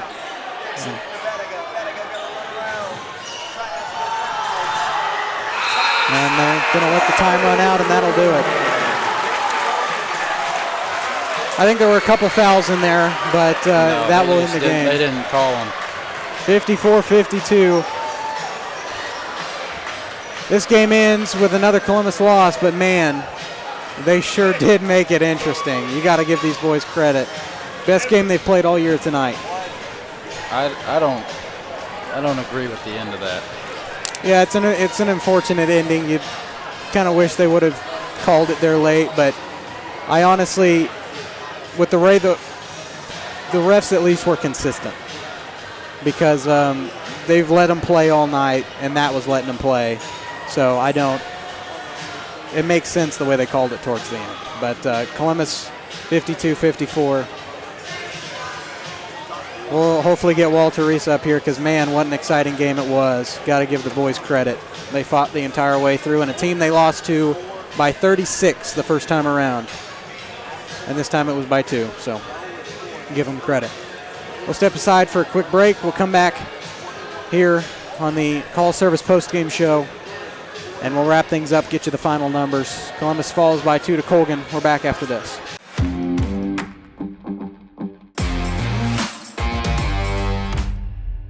Call Service is outstanding in their field, especially for those that are stuck, outstanding in their field. Calls carries a wide selection of farm, industrial, and heavy-duty tires, all from the best brands in the business. And they've got farm service trucks ready to go. Plus, Calls continues to be the place folks go for car and truck tires, repairs, oil changes, and so much more. If you're in the market for new tires in Southeast Kansas, make the right call to Call Service, 620-724-4121. See more at callservicellc.com. As one of the oldest banks in Southeast Kansas, Exchange State Bank is proud to be locally owned and operated. Exchange State Bank provides quality customer service supporting the growth of local businesses, agriculture, and the financial needs of families in the community. With competitive savings and loan products, online banking and mobile deposits, free debit cards, and more, Exchange State Bank is working to earn your business. To earn more, call 620-429-1873 or visit esbks.com. Exchange State Bank, you're not just banking, you're banking with friends.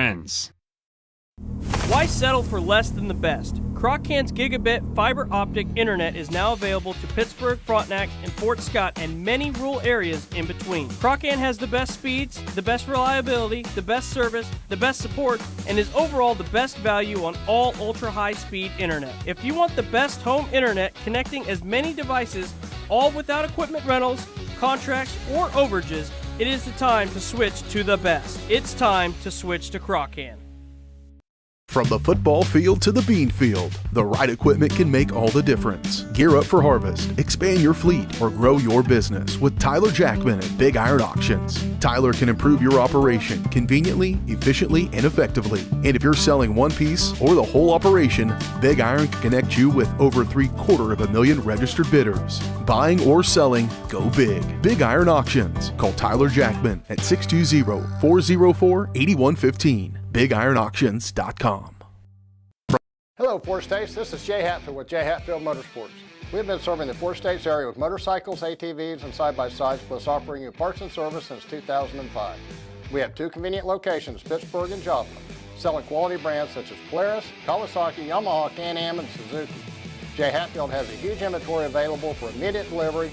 We offer financing options and an extensive selection of accessories. Most important, we're making deals. Come in and get your fun started today at J. Hatfield Motorsports in Pittsburgh or Joplin. Summer sales event continues here at Mike Carpino Ford with 0% interest plus a $1,000 rebate on the all-new Ford Escape. Don't forget the Ford F-150 with over 60 of them available. Come see us today at Mike Carpino Family of Ford Dealerships, Columbus, Parsons, Pittsburgh.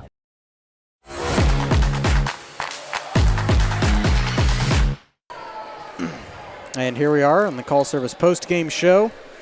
When it's time for new tires on your ride, make a call to Call Service in Girard. And when you need in-the-field service, Calls has you covered with a truck en route. Shop for your tires and more at callservicellc.com. We've got Walter Reese up here joining us on the mic. And, you know, considering this team lost to the Panthers in the season opener 66-30, you got to be pretty happy with the way this game went. We're very pleased. There's a couple kids in there crying. I said nothing to be ashamed of. If we'd had some tight games early, we win that game, I feel like. Yeah. We have yet to be in a close game. Every game's been double digit. You just cannot put in words what a close game can do for a team on helping them. Yeah. And they did have their opportunities to win it. I am curious, it seemed like Jet had a wide open look to inbound it there at the end for Drake, and I'm not sure. Do you know what happened there? Was it like miscommunication, or was that not what you were wanting for Drake to get the first We also touch? had Carter wide open off a staggered screen, and that's who he was supposed to hit, so I'm not for sure what happened. I felt like it was a quick 5, very quick. But, we still had our chances. I mean, before that, we were actually with, 40 seconds left, we were actually going to take it down and go for the win. We weren't even going for the tie. I mean, and the kids like, I said, you got to believe in yourself, Yeah. It's one of those, we had nothing to lose, and we were actually at that point with Carter, what we were doing was going for the win as well. If we got that ball, we were actually going for the 3 and not the 2. So, we'll let the chips fall, and, it's something I believe in. I believe in the kids, and they will start believing in themselves if they play like this. You saw a different team tonight. Yeah, well, and this game will help them believe in themselves. That's for sure. Absolutely. A team that's 8-6, but a team that beat you 66-30, and has beaten several C&C opponents so far this year. To have a game this close, it proves we saw the beginnings of it at Frontenac. We saw that first half, how close it was. Your phone's blowing up. People are excited. But we saw how close it was. Tonight this was the complete game I've been wanting to see. It was a 2-point loss, but, I think for this group, there's nothing to complain about. You can build off of this game. Absolutely. The biggest thing is the long halftime. You don't know how it's going to affect, because we did not know that until I told the kids before the game what was going to happen at halftime. So it's an extra long. You never know how a person's going to react. And, we were down 7 at half, and then what was it, a 2-point game? Start 4, so we cut, but like the 4-4 mark, when there was a timeout, we hadn't made any lead, there was no lead cut in the lead. It was still 7. That's what I told the guys. I said, hey, we need to cut this, in half. We're just trading baskets. We got to get stops. And they did that and did some things. And, hey, if you give yourself a chance to win the game, and our guys did, there was a lot of things. I asked the kids, raise your hand if you made a mistake tonight. I had my hand raised too. And, I told them, see, look how many mistakes, and we can build upon some of this stuff. So, nobody's perfect. And, we talked about, every person, nobody's had success the whole life. Everybody's gone through a failure. How are you going to react? Yeah. And that's what we talked about before the game. And we, I said, failure's not an option. And, we're going to go after this. And they did very well. I'm very proud of these guys. Yeah, and they needed a game like this. It keeps the motivation high, knowing that they can play consistent against a good team. Absolutely. For 4 quarters. And think about what you can build off of this next year, knowing that most of the guys that did the damage tonight, really except for one, that being Reese, they're returning for you next year. Yes. I mean, again, this is going to help them for other sports. That's why I want kids to play all sports. You never know what you're going to get out of it. And any type of a emotional, close game like that, it just makes you mentally stronger and realize what needs to happen. Jet at the end said, I couldn't hear, but we'd already gone over it 2 timeouts ago. So, again, it's one of those. Some of the stuff I haven't been able to put in practice, so we've drawn it up, but we still got it. So, yeah. And you guys have Coffeyville Monday, I think, and that's going to be another tough one. But truthfully, I mean, tonight it's kind of changed my aspect on this team a little bit. I think that, they showed that they can do it. Yes. So now it's just putting the whiteboard to the court. Yes, and, they're not going to lay down. They're going to fight. And we've had a couple good practices to get ready for it, and we talked about it. And we actually, yesterday, I talked to the assistants about showing this Colgan film, and they were like, no. And so they talked me out of it, but now I was through practice, and I was like, nope, I'm doing it. Because I know what I was wanting to show them.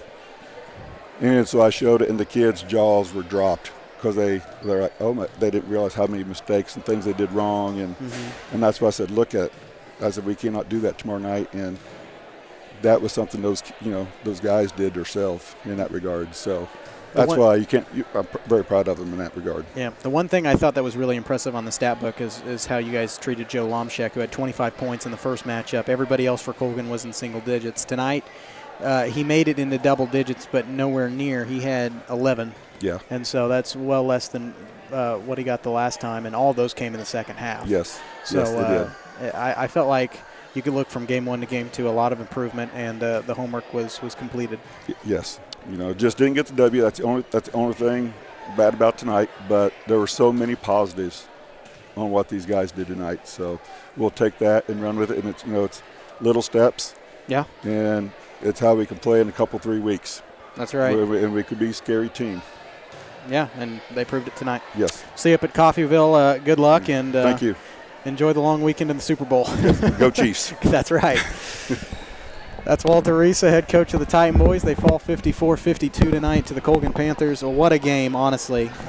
This group has, tonight over week 1, 9-day difference. I mean, if you see the boys coming back to town, if you see them over the weekend, give them a good job because I know that they're probably not feeling too well after the loss. But this team tonight that we saw has really made me reevaluate. And I called it. I said that I feel like tonight we're going to keep pace with Colgan.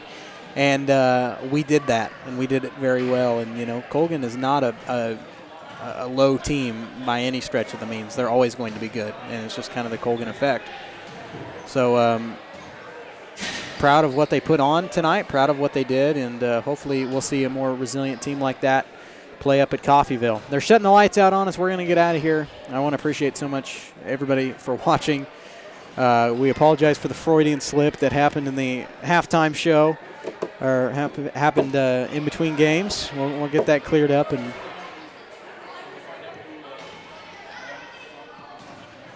no, can you look that up? We'll get you the final scores before we get out of here. We'll see what Anderson County and Girard was another tight game, and that ended in a 2-point game. 44-42, Trojans fall to Anderson County. So that was another good game right there. Yep. And what did you say? Frontenac and Riverton, are you getting it up? Colgan? We just played Colgan. Okay. Do we know about Frontenac and Riverton? Oh, well. ESPN 100.7. There's your tour. They're shutting the lights out. We got to go. Appreciate everybody so much for watching, and we'll be back here Monday night at Coffeyville. Thanks, everybody, for watching, and good night.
Gridiron to the hardcourt, the pitch to the mat. Don't miss any of the action. We're there with live, local sports coverage.